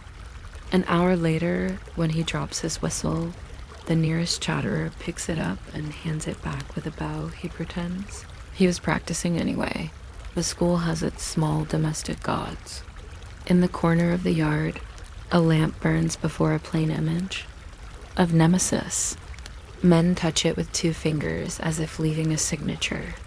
A charm against the evil eye hangs from a peg the way a sleepy lizard hangs from a branch. On certain market days, someone brings a little wreath for the payless, and the post stands looking faintly embarrassed, as if being honored for honesty. The medicus keeps a sprig of mint in his pouch. He swears it calms his hands, and whether that is chemistry or superstition is none of our business. A dove occasionally lands on the wall and stares at the yard with the cool interest of someone who has been told there is nothing to be learned and is determined to learn it anyway. The mock. Battles at day's end draw the city the way laundry draws wind. Children stand on tiptoe and hold their breath as if that will make them taller. Old men lean on canes and practice being wise about outcomes in advance. The broom makes a circle in the sand, neat as a coin. Pairings are announced in the tone, reserved for weather forecasts and taxes. The crowd's favorite argument, Retiarius versus Secutor, unfolds with theatrical patience. The net opens, the trident prods. The helmeted pursuer moves like an oath kept. A murmillo and a hoplomachus perform the geometry of angles while pretending it is an accident. Everything is half speed and entirely serious. The editors who fund. Real games are not present, but everyone imagines them. A useful fiction that lifts the chin. Occasionally, the practiced bout remembers it has teeth. A slosh goes too far, a parry arrives late, and a patch of sand learns a new color. The medicus steps forward with lint and a sentence that begins with, "It's nothing," because many things are nothing if you say it first. Honey and pressure. Make treaties. A man sits, tastes iron, and says he will be fine, because the alternative is a speech no one wishes to write. It is considered unlucky to applaud a clean hit in practice, so the watchers keep their approval inside their mouths. Like sweets saved for later, instead they applaud good footwork with a tiny collective exhale, the kind of praise a corridor gives when a door doesn't squeak dot, and then, of course, the subject of freedom wanders into the conversation the way a neighbor wanders into a courtyard. Without announcement and impossible to ignore. A wooden sword the Rudy's hangs in the Linista's office, ceremonial and patient. Some schools display more than one as proof that the impossible is merely slow. Men talk about it the way farmers talk about rain, expected, delayed, generous. To other districts, freedom can arrive by favor, by cash, by courage witnessed publicly, or by mathematics, too many seasons, not enough bone left to argue with. Meanwhile, there are smaller freedoms that require no decree, a better strap hole discovered, a new way to breathe inside a helmet, the decision to polish a shield rim so it reflects just enough light to be seen and not enough to become a signal. These are coins saved behind a household god, valuable mostly because you know exactly where they are. Night hushes the yard with the careful hands of someone, folding a large garment. Lamps are lowered to a murmur. Amphorae of water grow collars of cool on their shoulders. Someone tells a story about a champion from 10 years ago who left the school with a wreath, opened a tavern near the docks called the Sensible Trident, and became famous for refusing to serve anything but posca with a slice of lemon controversial. Yes, but the tavern has lasted. Someone else wonders aloud whether garum would improve barley if you were already asleep when it was added. The cat selects a helmet again because bowls were invented after helmets, and therefore are less authoritative. Straw size as men arrange themselves into the shapes their backs prefer. A beetle climbs the wall, pauses at a crack, and makes an administrative decision. Outside, the city dims itself by alleys and by habit. Inside, the day thins to a thread. If you are not yet asleep, you can listen for the last sound the school makes, the light tap of a trainer's stick against the doorframe as he walks the corridor, counting the cells, not the men. The count is always the same. It is a way of telling the night it may proceed. Tomorrow will be a copy, handwritten with minor improvements, and the sand will remember every sentence. The wooden sword will be heavy until it isn't. The vinegar will be stern until it is kind. The cat will win every argument without raising its voice. And somewhere a man will carve a second small laurel next to the first on the doorframe, leaving space again for the name he intends to deserve. Well, you let the last of the oil-scented quiet slide over you like a warm cloak and put the morning very far away. You might expect a trumpet to announce a day dedicated to combat, but in a Roman gladiator school, it is the sound of a broom making careful circles in sand that tells the morning to begin. The sand is raked until it is politely blank again. Smooth tablet waiting for the day to write on it in Latin footprints. Lamps give up their last small flames. The corridor air smells like leather that once had opinions. And a jug of vinegarized water waits with the confidence of something that will be consulted often. A boy from the kitchen walks by in sandals. That have learned good manners, balancing a pot of barley as if it were courtly news. His knock on each door is not loud. It's a suggestion that could be ignored, but never is.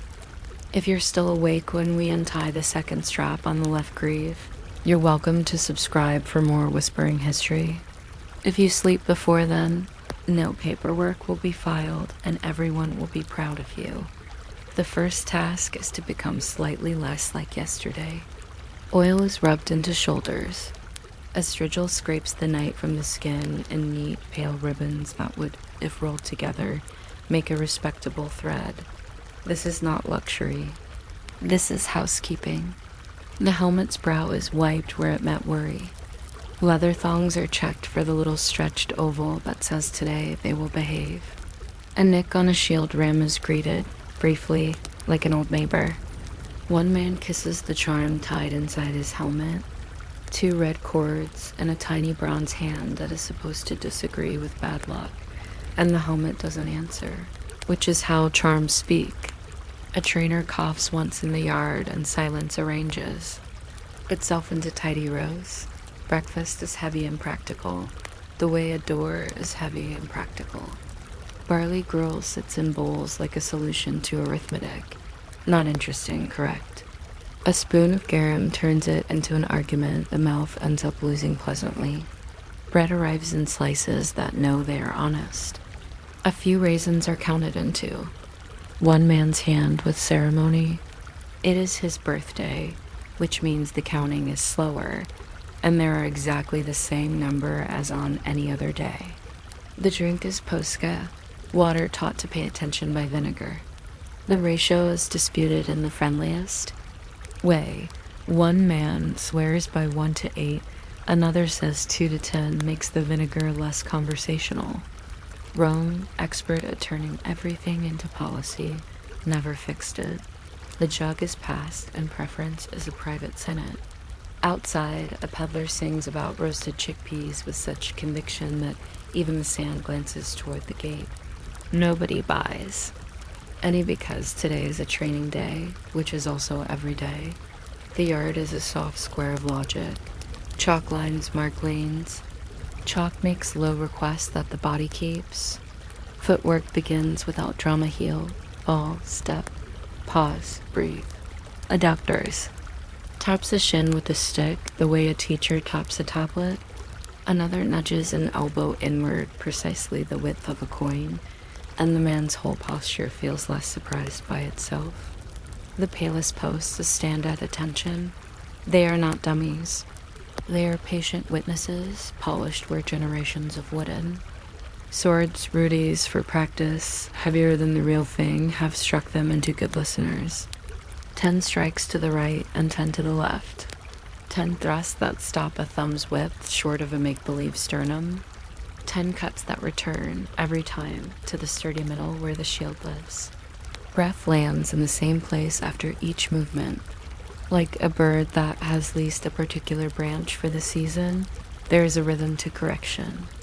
A trainer says, again, which in this language means forever. A wrist that droops is reminded that it has an opinion.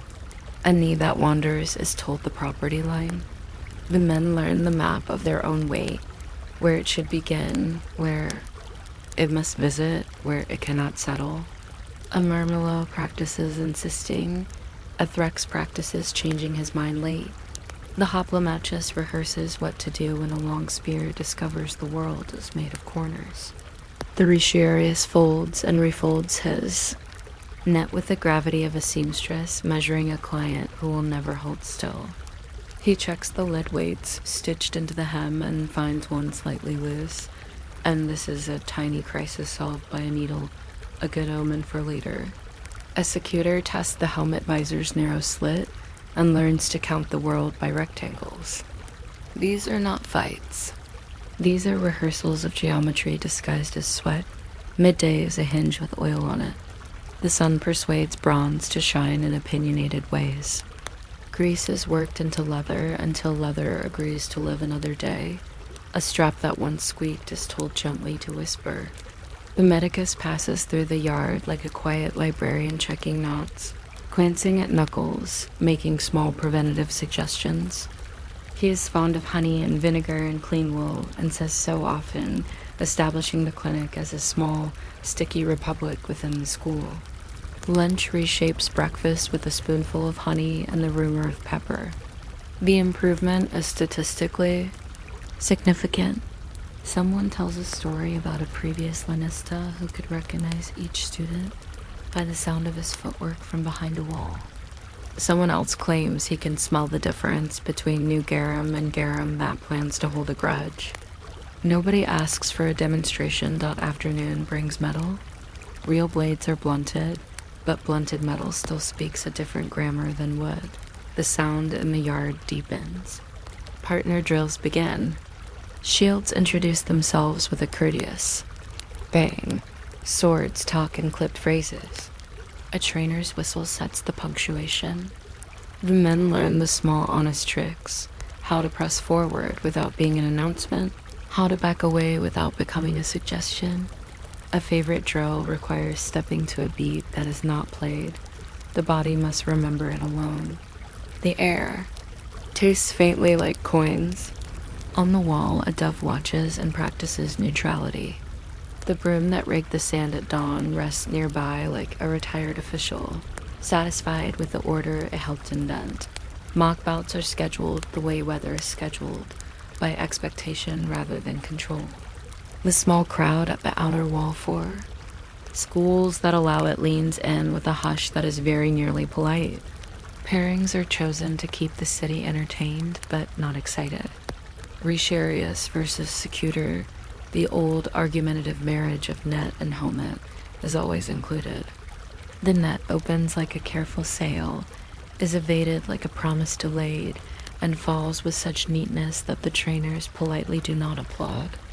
A murmelo meets a threx, and they draw a hexagon in the sand together without meaning to. The hoplomachus shows how spears can ask long questions and daggers can answer in surprisingly short sentences. Nobody bleeds in any alarming way. A scratch on a forearm is treated as if the arm were a minor god, and the scratch a petition, evening, brings the cells, which are small, tidy, and honest. 3 men share one, not because a law says so, but because the room says so. Straw mattresses are fluffed with the minute. Priestly gestures straw likes. Hooks hold helmets at a height that implies respect. A shelf keeps 2 folded tunics, a fortunate pebble, a wax tablet, a stylus with bite marks that suggest the owner thinks before writing and during. A notch on the doorframe records height the way a patient tree records children. Next to one notch, someone has scratched a palm-sized laurel wreath and left space for a name that is not there yet. This is optimism done with a pocket knife. The school cat, the only creature here that enjoys full self-emancipation, tours the corridor, declining lentils with a withering kindness, and sleeping in whatever helmet most recently smelled like interesting. Cheese, the cat is undefeated. Brotherhood forms the way sediment settles. Slowly, invisibly, definitely. Men adopt nicknames based on accidents that become biographies. Brick, because of shoulders. Sparrow, because of footwork. Buck, because he can read a little, and everyone hopes he will read to them someday from something funny. They remember one another's injuries with the accuracy usually reserved for birthdays and deaths. The chalkboard in the yard records pairings and also keeps secrets. Everyone can read the list, but only a few can hear what the chalk meant to say. Rivalries exist like small undercurrents in a river you still drink from. Elenista's nod lands on one man, and the others practice pretending not to notice, as good citizens of the yard. Gossip burns cleanly because there is no storage for it. A rumor that the trainers prefer men with curly hair results in several stern conversations with combs, and a modest increase in beeswax sales. Free time, which is measured in very small cups, is filled with games that keep the hands busy and the mind from becoming an unhelpful horse. Knucklebones clack on a flat stone with the self-importance of oracle tools. Dice appear with faces, as honest as money.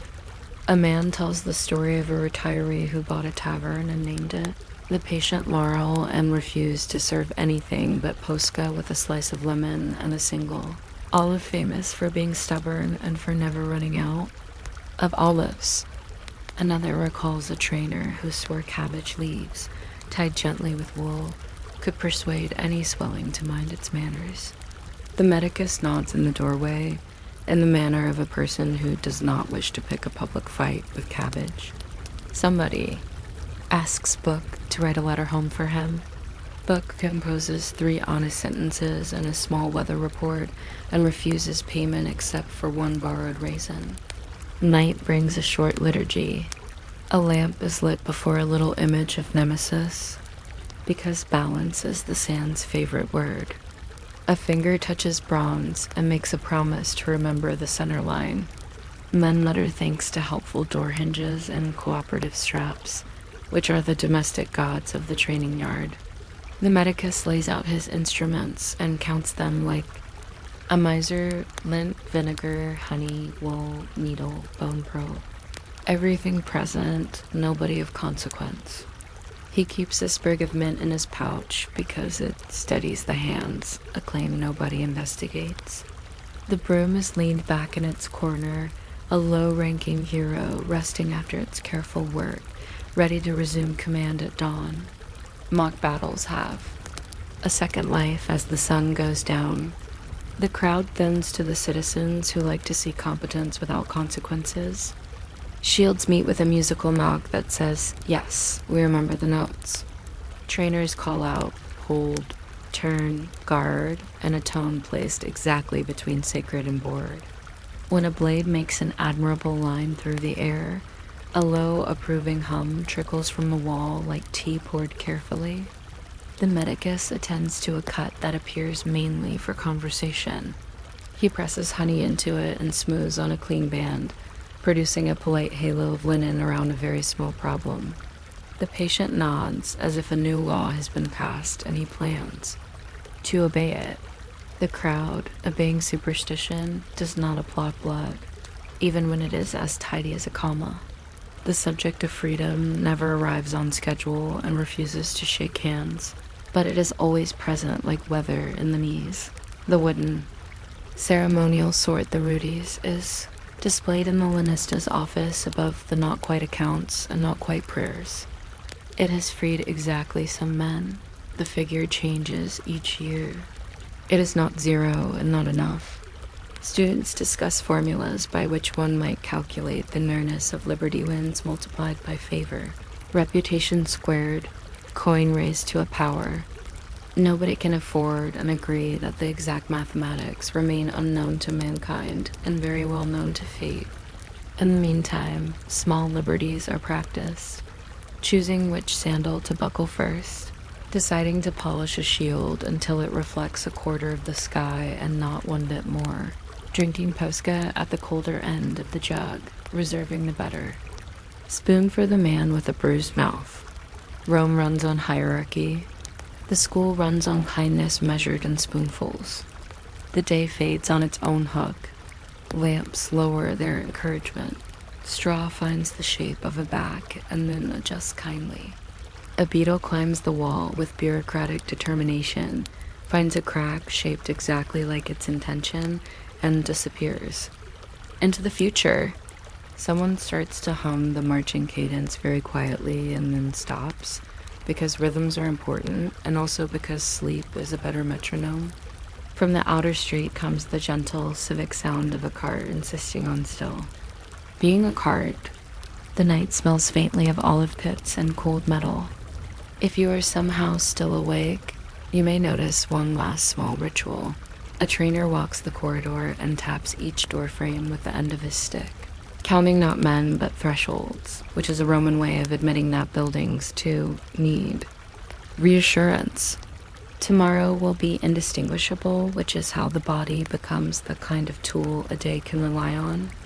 The broom will draw its circles. The palis will hold its ground. The vinegar will disagree with water amicably, and then they will agree to disagree inside a cup. The cat will practice the art of occupying a helmet exactly as if helmets were invented. For cats, someone will finally decide that 1:8 is in fact the proper Posca ratio and will be contradicted, politely by a man who has seen things. A net will be folded again, this time with one extra cautious stitch, the kind that adds a new sentence to a very old paragraph. And somewhere, under a notch on a doorframe, space will continue to wait for the name that has not been carved yet.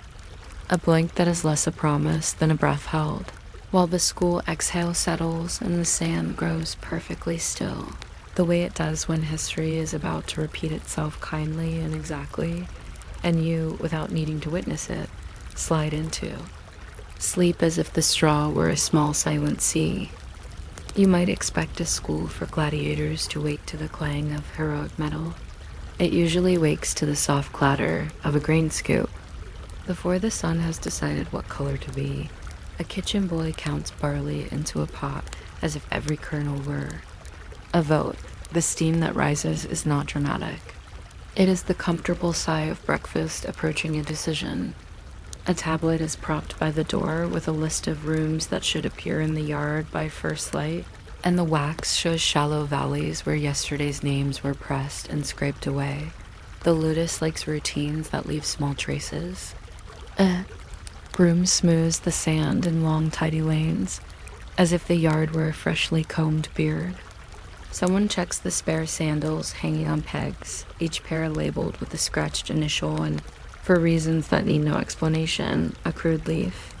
If you are still awake when I finish the sandal inventory, you're welcome to subscribe to more of this extremely gentle history. If not, that is perhaps the finest possible use of an evening dot inside the cells. The day behaves like a polite guest. Lamps are pinched out. Tunics are pulled over shoulders that smell faintly of olive oil, and yesterday's shield strap. A strigil scrapes sleep into thin golden curls and wipes it into a bowl with a flourish that would be theatrical if anyone were looking. The sound is like butter considering becoming music. Amulets get a pat. Someone ties a charm of knotted red thread around his biceps with the seriousness of small engineering. Another brushes the inside of his helmet with a sprig of mint because someone's grandmother swore by it, and grandmothers are undefeated. Leather thongs are tugged and knotted at.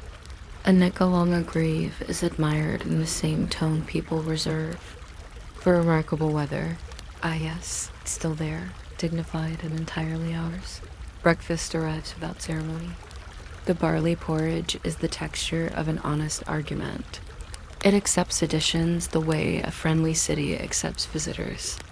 A splash of garum convinces the bowl it has traveled to the sea and returned wiser.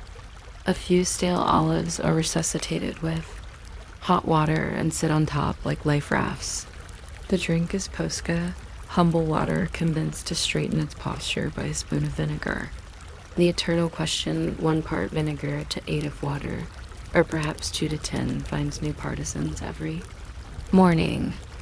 Everybody wins, and the jug is empty either way. A trainer walks by, counting sips without commenting, which is a kind of comment. Down the corridor, a honey jar taps shut with the same sound every day, and therefore the reassuring sound. In the corner, the school cat tests gravity by stepping into a helmet, and then immediately out again, publishing a favorable review. The yard outside smells of cold bronze and warm dust. The palis posts stand like patient benefactors. They have names, unofficial and obviously earned. Old Marcus, because his knots look like wrinkles. Stubborn Julia, because her base never quite sits level and refuses to admit it. Each man takes the post he is gently shepherded to by the doctors. The wooden practice sword the Rudies, heavier than its real cousin lands against wood with a sound that is both thud and advice. 10 strikes on the right, 10 on the left, 10 forward thrusts that stop 1 finger width shy of a ghost sternum. The ghost is understanding. Feet draw triangles and squares in the sand and then tidy them away on the return step. A trainer taps a shin with a stick to remind it that knees are not independent republics. Another presses a shoulder blade until the man stands as if he had always meant to stand exactly there. Corrections are granular and kind. The best praise is silence that decides to stay. Between drills, ordinary life insists on being counted. A man repairs a strap with a needle shaped like a tiny certainty. Another smooths beeswax into the seam of a shield grip and announces, to no one in particular, that the wax this year tastes different. He realizes he has just admitted to tasting wax, then explains that he once was a beekeeper's nephew. Everyone accepts this as history. The medicus tours with a basket and a philosophy: vinegar for clean, wool for pressure, honey for persuasion, rest for the truth. He is fond of stating that bones are stubborn but predictable, while skin is reasonable but constantly surprised. The yard nods as if hearing a proverb. Overhead, a pigeon practices neutrality on the wall and is extremely good at it. Late morning is for repetition dressed discovery. The Threx learns where his short curved sword prefers to live when no one is watching. The Murmillo rehearses the feeling of a heavy shield becoming a moving room. The Hoplomachus measures the world in spear lengths and then pretends he never did. Retaere sit and maintain their nets in a circle, lead weights glinting like patient stars. They check knots, pinch cord, pinch again, then tug until the net says yes in a language that is almost mathematics. A secutor in his snug, smooth helmet, built to ignore nets and ignore everything else, studies the narrow eye slit and practices the art of walking by rectangles. The trainers rarely raise their voices. They have whistles but prefer eyebrows. When a drill ends properly, the eyebrow goes back to its home and counts this as applause. Lunch repeats. Breakfast with minor improvements and ongoing pepper rumor. Someone alleges that pepper arrived from the east in a sack sealed with wax and bad poetry. Someone else says it arrived as a miracle disguised as a loan. In any case, a pinch transforms the barley from duty into a decision. The Posca jug, sweating, gently waits under a piece of cloth that was proudly declared very clean yesterday and will be argued over tomorrow. A new argument begins about whether vinegar from sour wine is different from vinegar on purpose. The consensus is that vinegar does not appreciate the distinction and behaves identically. Nobody writes this down. Afternoon drills introduce partners. The yard becomes a conversation in which no one interrupts. Guard, advance, turn. The words are simple and heavy. Shields test each other like old acquaintances catching up. Swords lay down sentences and then erase them neatly with the return to guard. When someone forgets to breathe, an instructor taps the chest as if waking a shy bird. There is a drill for moving when you would prefer not to. There's also a drill for not moving when the body believes movement will be more interesting. A favorite exercise is stepping to a pattern. Someone claps once and then never claps again. The body must carry the pattern alone. Sam records a brief. Sheet of music in shallow dots and then politely loses it to wind. People imagine the trainers as men who smile only at calamity. They actually smile at excellence made quietly. One trainer carries a small pouch of chalk he never uses. Its purpose is unknown and therefore obviously important. Another keeps a sprig of rosemary behind his ear because his grandmother insisted it clears the thoughts. The rosemary is replaced week by week and the thoughts continue admirably. A retired lanista visits once a month to watch silently from the gate. He counts steps under his breath and occasionally nods, which for him is a binding contract. On his last visit, he left a basket of figs and a note that said only feet first, then hands. The basket was emptied.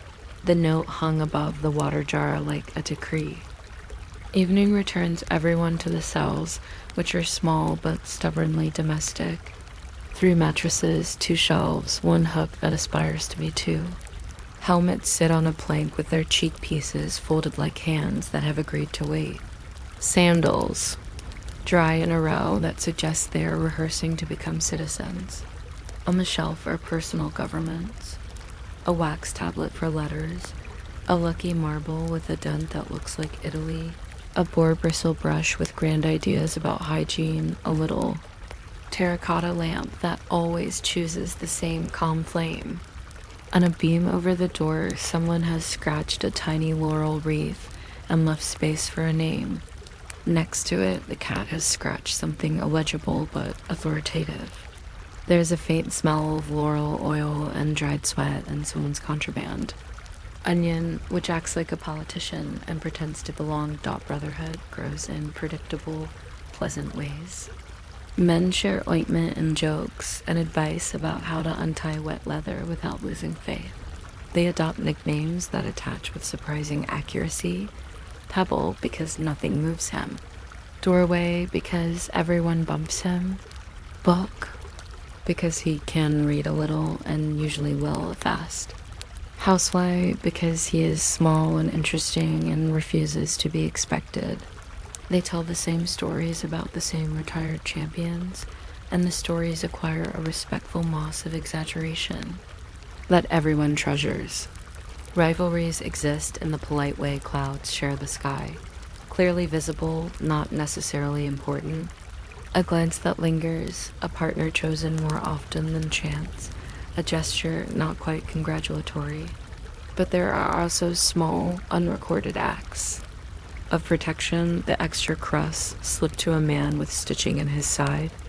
The shield shine for someone who fell asleep sitting up. The careful pretense that a new scar is merely paint. Free time, such as it is, likes to argue with boredom and win. Dice clatter in a shallow bowl, as if trying to climb out. Knuckle bones click, their tiny geometry a comfort. Someone carves a dog on the leg of a stool and gives it a ridiculous collar. Someone else practices his signature on wax until it looks like a determined river. Book writes letters for the men who ask, inserting the proper compliments and small weather reports, and a promise that the barley here is, if not excellent, at least extremely present. A man who once worked in a dye shop tells a marvelous story about Tyrian purple that begins with shellfish and ends with prayer, and every listener vows to think kindly of seashells forever. A small choir of snores begins, warms, and harmonizes. The lamp flame notices and behaves accordingly. Carries small ceremonies.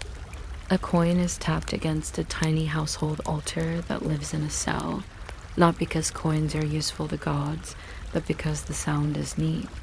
A scrap of bread is placed for the Larrys, the quiet guardians of daily corners, who, lest anyone forget, are very fond of corners.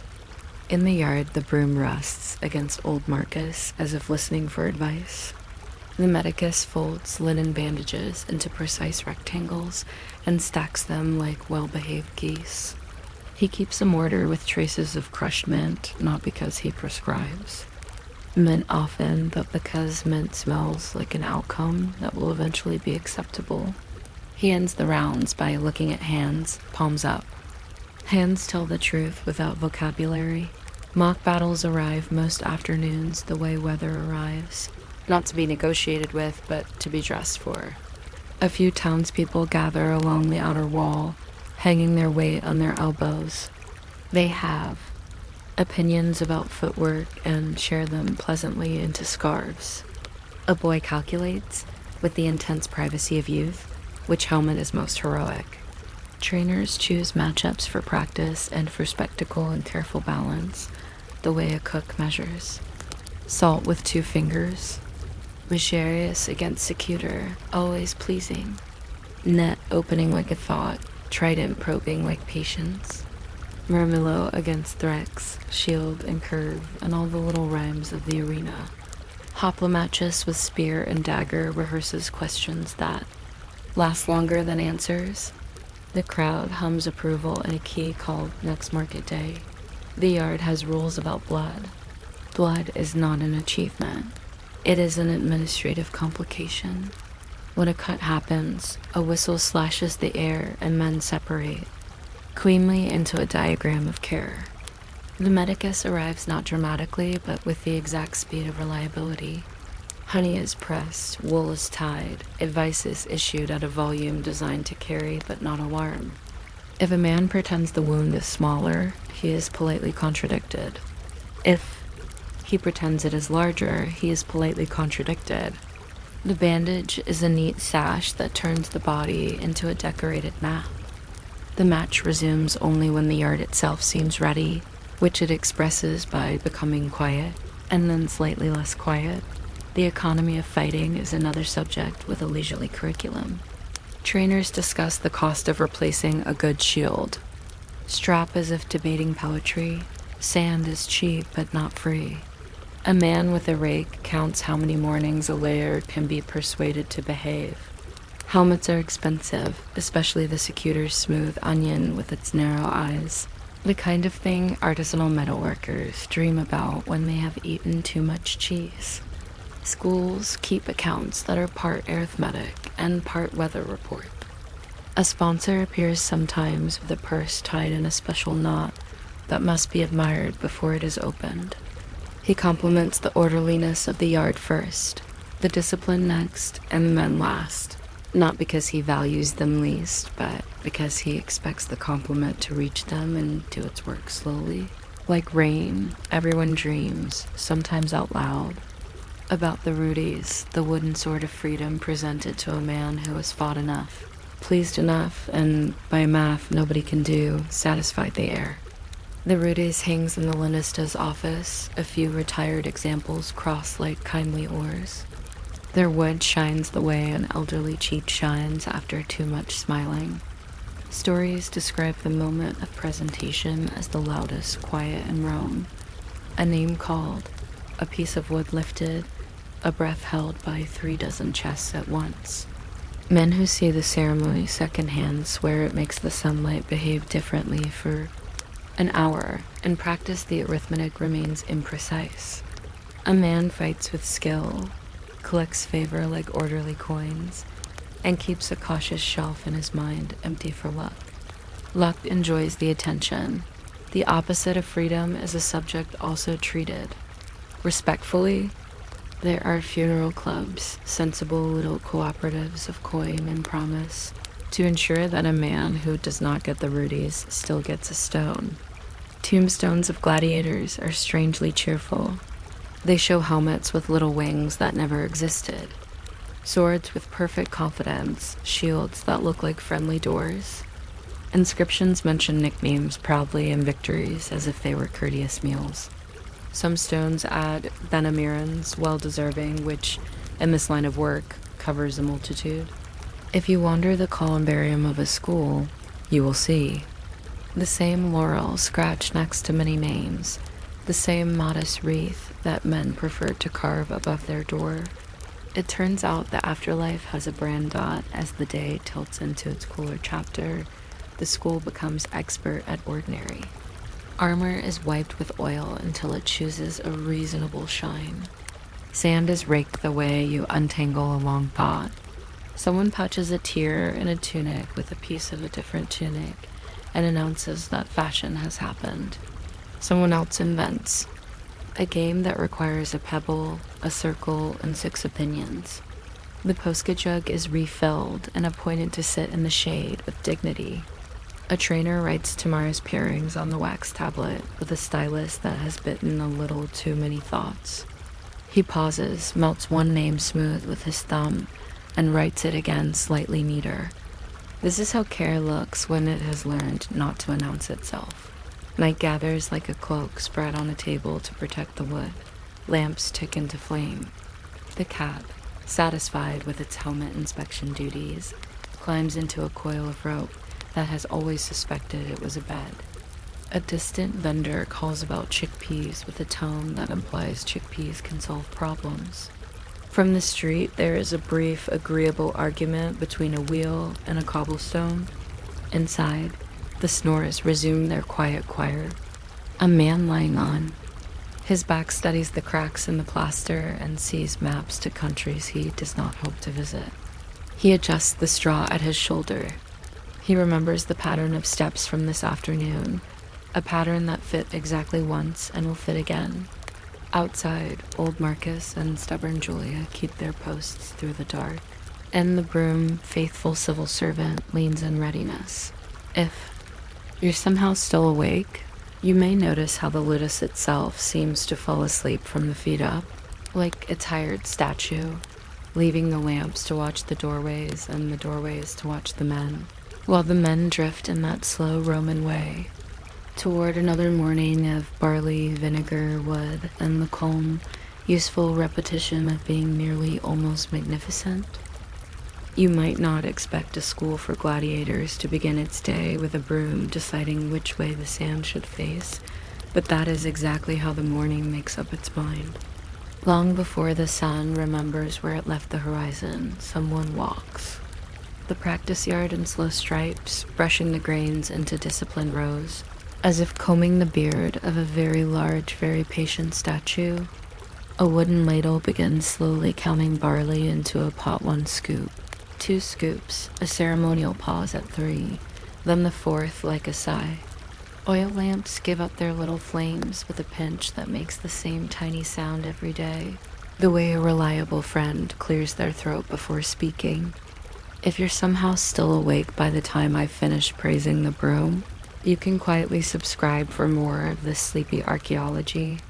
If you drift off instead, the broom would consider that a professional compliment. The cells understand that dawn is a negotiation. Blankets try to stay, shoulders try to leave, and feet eventually vote for the cold floor. A strigil scrapes yesterday from the skin in slow bronze curls, which looks so convincing that someone always considers keeping one as a souvenir. A dab of oil goes across the chest with the solemnity of a small oath. Sandals are inspected like employees, 2 straps promoted, 1 demoted, buckles reminded of their responsibilities. Helmets do not like mornings, so a sprig of mint is rubbed inside and left to mutter something botanical. In the corridor, a school cat in charge of morale, security, and helmet inspection audits a row of greaves. By sitting in front of each for 3 seconds, and then not sitting in front of it anymore, the medicus ambles by with the smell of vinegar. Honey and calm. He nods to everyone as if they were all already slightly better than they are. Breakfast has no ambition other than endurance. The barley porridge thickens into something a spoon can stand upright in, which is considered the traditional test of both breakfast and courage. A splash of garum convinces the porridge that it once saw the sea and learned secrets there. The drink is posca, water persuaded to pay attention by a ladle of vinegar. Ratios are debated like philosophy. 1 part vinegar to 8 of water makes a gentleman's posca. 2 to 8 is for men who plan to impress gravity. 3 to 9 was tried once and created opinions. Occasionally, a pinch of pepper wanders in with the solemn drama of a celebrity guest appearance. Someone produces a single fig, cuts it into pieces so small they become theoretical, and shares them anyway. The school ledger hangs by the door. Today's training pair is pressed into the wax and then smoothed with a thumb that smells faintly of olive oil and arithmetic dot outside, the palus. Posts wait like upright wooden grandfathers. They have the sort of names that wood earns. Old Marcus, whose knots look like wrinkles. Tall Sabina, tilted very slightly as if listening. And stubborn Julia, eternally not quite square with the earth because that is her way. Wooden swords, the rudies, heavier than the real thing, land against the posts with sounds that indicate good manners and intent. 10 cuts on the right, 10 on the left. 10 thrusts that stop a finger's width shy of an imaginary sternum. The imaginary sternum is very patient. Feet draw triangles and little squares into the dust, step out of them, and smooth them away. With a return, like students erasing tidy chalk notes no one else can see. A doctor corrects his stance with a gentle stick tap to the shin, an action that says, "Your knee is holding rebellious meetings, kindly dissolve them." Another brushes. A shoulder blade with 2 knuckles until the back stands like architecture. There is a rhythm to repetition that eventually becomes its own. Weather. The Threx, with his short curved blade, practices the little half-moons of offense that feel like questions. The Murmelo learns the habit of living behind a large shield, moving like a man who has brought his own doorway. The Hoplomachus counts, out spear-length distances, and then pretends he did not. Reedieri sit in the shade and check their nets, plucking each knot with the delicate severity of a harpist. The lead weights along the edge are clicked with fingernails to see if they still have opinions. A secutor in the smooth, close helmet eyes narrow to slits like a determined letterbox practices breathing through the narrowness, which is less dramatic than it sounds and more important than it looks. Trainers carry whistles they rarely use. The most terrifying signal is a raised eyebrow, because it means someone has used the eyebrow before and knows the results. Between drills, the yard puts on its domestic face. Straps are stitched with patient needles that make a sound like rain editing a roof. Beeswax is pressed into the seam of a shield grip, then tasted by a former beekeeper who swears the spatch was different in a way only beekeepers can hear. A man smooths the inside of his helmet with wool, then carefully oils the cheek pieces until they shine with moderate ambition. 2 dice clatter in a shallow bowl, only mildly gambling, mostly practicing how to land. A scrap of bread finds its way to a small household altar, and the corner laries like crumbs, and the corners they guard. The medicus circulates like a sensible breeze, distributing vinegar for clean, wool for compression, honey for persuasion, and a speech about rest that uses both eyebrows and patience. He has a mortar that smells of mint, not because mint cures much, but because mint believes it does. And belief can be medicinal. Lunch arrives as an unexcited sequel to breakfast. More barley. The same eternal discussion about whether a pinch of pepper counts as a celebration or merely a development. Someone quotes a rumor that pepper arrived from the east inside a sealed jar wrapped in poetry. Someone else insists it came in a bag with a regular string and a disappointing knot. Either way, a few grains wink upon the porridge, and everyone agrees the afternoon will be 6% faster. The posca jug sweats in the shade, covered by a cloth that is absolutely clean until someone says so aloud, at which point it obviously isn't. A trainer walks by, counts the men, counts the spoons, and decides equilibrium has been achieved. A pigeon performs neutrality on the roofline and is applauded in silence. Afternoons belong to partners, which is to say they belong to choreography disguised as violence. Guard, says the doctor, and bodies become parentheses. Advance, and sand accepts a new paragraph of footprints. Turn, and the sun briefly has a favorite. Shields argue politely fed, case, and rebuttal. Blades mark short sentences into the air, and then the same sentences backward for grammar. A small, persistent lesson governs everything. Breathe now, not later. Look there, not here. Step before the brain files a complaint. There is an exercise in which a trainer claps a complicated rhythm once, and the pair must complete the pattern by memory. The sand records it in dots and dashes, and then erases it at its convenience, like a secretary with a tidy soul. Someone forgets to blink. Someone else forgets that wrists are not ankles. Both are reminded with affection and geometry. People assume the doctors are cruel by nature, as if unkindness were part of the uniform. Cruelty is actually quite expensive. Good training saves straps, helmets, reputations, and eventually lives. One trainer carries a tiny pouch of chalk that he never uses. The chalk is a symbol for the things he could say, but chooses to save. the way a cook saves salt until the very end.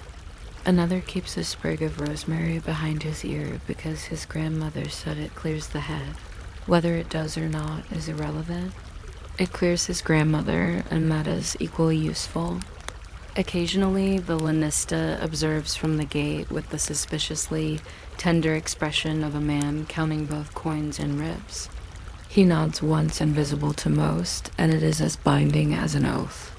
On the best days, he leaves a basket of figs by the water jar, along with a note that reads, "Feet first, then hands," which is either a tactical maxim or basic advice about swimming. Evenings return men to the cells, where order holds hands with clutter. 3 mattresses, 2 shelves, 1 ambitious hook. Helmets sit muzzle out, cheek pieces folded like hams trying to be polite. Sandals are lined up with their noses pointing at the door in case opportunity knocks and expects neatness. On the shelf, a wax tablet for letters, a wooden comb with more optimism than teeth, a stone with a hole in it found on a road and instantly promoted to lucky. Over the door, someone carves a small laurel wreath and leaves space for a name the way cooks. Leave a space on the plate for a garnish. The school cat selects the warmest shield and becomes a diagram about circles. A tunic is patched with cloth from another tunic and declared fashionable by 2 men who never thought about fashion before. Dice clatter again. A story is told a second time on purpose because some stories like to be folded. Living together irons people into shapes that fit. There's a man who snores like a distant mill. Another who mutters roots to the latrine under his breath. A third who never remembers where he put his amulet and always finds it exactly there. They share ointments, advice about blisters, and opinions about which straw makes the best pillow if asked politely. Nicknames adhere as if the air were sticky with them. Pebble, because nothing moves him. Doorway, because everyone somehow meets. Him, book, because he can read the letters on amphory and therefore all letters by popular consent. And lantern, because he wakes easily and then wakes everyone else gently. Rivalries also exist, soft and persistent like a crease. 2 men favor the same payless post. Another pair pretends not to compete for a trainer's rare nod and compete. Anyway, once in a while a partner is chosen by accident and keeps being chosen, the way a favorite cup seems to find your hand without help. Trust. However, grows in dozens of small, unphotographable acts. A shield is repolished for a man who fell asleep sitting up. A spare crust is tucked into someone's hand under the table ladle. No drama, just bread. A bandage is replaced before the medicus notices. Later, the medicus notices and says nothing, which is its own reward. A man who can write copies a letter for a man who cannot, using the polite phrases that make mothers smile and the weather notes that make fathers nod. A tiny game is invented with pebbles and a circle scratched into. The floor. The rules change nightly, but the laughter does not. The lamp burns low and agrees to last exactly long enough for one more story about one more. Champion from one more arena where the sand was finer and the crowd smarter and the garum less watery, which is how legends keep their posture, mock battles. Arrive like the afternoon wind, expected, ritual, wearing familiar boots. A few townspeople lean along the outside wall, elbows hooked, expressions professionally curious. Children point at helmets as if choosing future birthdays. Trainers select pairings with the solemn mischief of men setting up a chessboard. Rutiarius versus Secutor never fails, net swinging in an arc that promises geometry, trident measuring. Distance the way an old shopkeeper measures twine. Murmillo and Threx clash like punctuation marks disagreeing. Hoplomachus with spear and dagger writes cursive across the yard while a scutum tries to print. The crowd sound is a humming. Beehive of yes, that, and no, not that, which is the ancient civic chorus. The medicus watches from the shade, already counting bandages with his eyes and trusting. Honey like a colleague. There are rules about blood that have nothing to do with romance and everything to do with laundry. When a cut opens inevitable, and dull the whistle is a single apologetic note. Men separate as if coached by magnets. The medicus arrives with a bowl, a cloth, and a sentence he has said 3,000 times. Hold this, breathe there. Think about goats. Honey persuades the wound into cooperation. Vinegar insists on cleanliness. Wool negotiates pressure, and rest signs the treaty. A scrape is promoted to a bruise demoted to a story scheduled for later. Only when the yard feels ready, as if the broom itself had voted, does the practice continue, and then only with the soft rule that no one confuses a lesson with a legend. The economics of the school. Hum along in the background like a low drum. Sand must be replaced before it stops behaving. Shields repaired before they begin to tell jokes. Helmets fitted so that a man can see without learning too much. A good strap is worth a small poem. Lead for the net weights arrives in rough little loaves that look edible and are not. Someone always makes the joke and someone always answers only once. The linista keeps a tablet of figures that include uniforms, oil, vinegar, garum, salve, bandages, and the unbudgeted expenses listed as things that happened. Sponsorships are courted with good order, the yard raked, the men taught to stand like columns, the cat bribed to look honest. A donor visits with a purse tied, and a complicated knot designed to be admired before it is opened. He admires it himself, then opens it and praises the school's discipline, as if discipline were the cheapest line item, which it is not. Freedom exists in the building like a draft. Noticeable, hard to point at. The Rudy's the wooden sword awarded. To a man whose service and spectacle have reached a number only the gods can count stands in the linista's office, crossed with others like oars in a tidy boat. Its wood is polished the way a remembered name is polished, gently again and for no practical reason. Men sometimes pass the doorway and look without turning their heads. A few have seen the ceremony in another life, the name called, the hush. Folding itself over the yard, a piece of wood held like a verdict that turns out to be a vacation. No one says the word freedom too loudly. It behaves better when not startled. For most, the arithmetic moves differently. There are funeral clubs, sensible little co-ops of coin and promise, ensuring that even a man who does not meet the Rudies meets a stone with his name on it. Gladiator tombstones are cheerful in a way that baffles philosophers. They show well-behaved swords, friendly shields, helmets with little wings that never ever existed. Inscriptions boast in the affectionate tense. 4 victories, twice crowned, once generously spared, always late to breakfast. Some add Benamirans, well-deserving, which in this profession functions as both epitaph and performance review. If you ever wander the columbarium of a school, you might notice the same tiny laurel scratched beside many names, a wreath just large enough to be believed, but small enough to be honest. Dusk unrolls across the yard like a clean piece of cloth on a table. Armor is wiped until it chooses a moderate shine. No one trusts a mirror-bright surface, which is prone to thinking it is the star of the show. The broom leans against old Marcus, ready for tomorrow's negotiations. A trainer writes pairings. For the next day into the wax tablet, melts a name smooth with his thumb, writes it again slightly closer to the edge, and smiles as if the thumb and the name had agreed to collaborate. Someone finally solves the dice game and is immediately suspected of sorcery. The Posca jug is rinsed. The vinegar amphora sighs. The water jar pretends to be heavy, so 2 men can feel useful. Night in the cells is a soft business. Lamps tick. The wick lowers itself with the courtesy of a bow. Sore joints become civic matters. A man dreams of walking in a city where every street is straight and every corner sells bread. Another dreams of a door he cannot open and is relieved to wake because doors are plentiful here. A last whisper circles the room: tomorrow's weather, tomorrow's drills, tomorrow's rumor about Pepper returning in a larger packet, this time with better poetry. The cat chooses a helmet that fits the night and disappears into it as if returning to citizenship.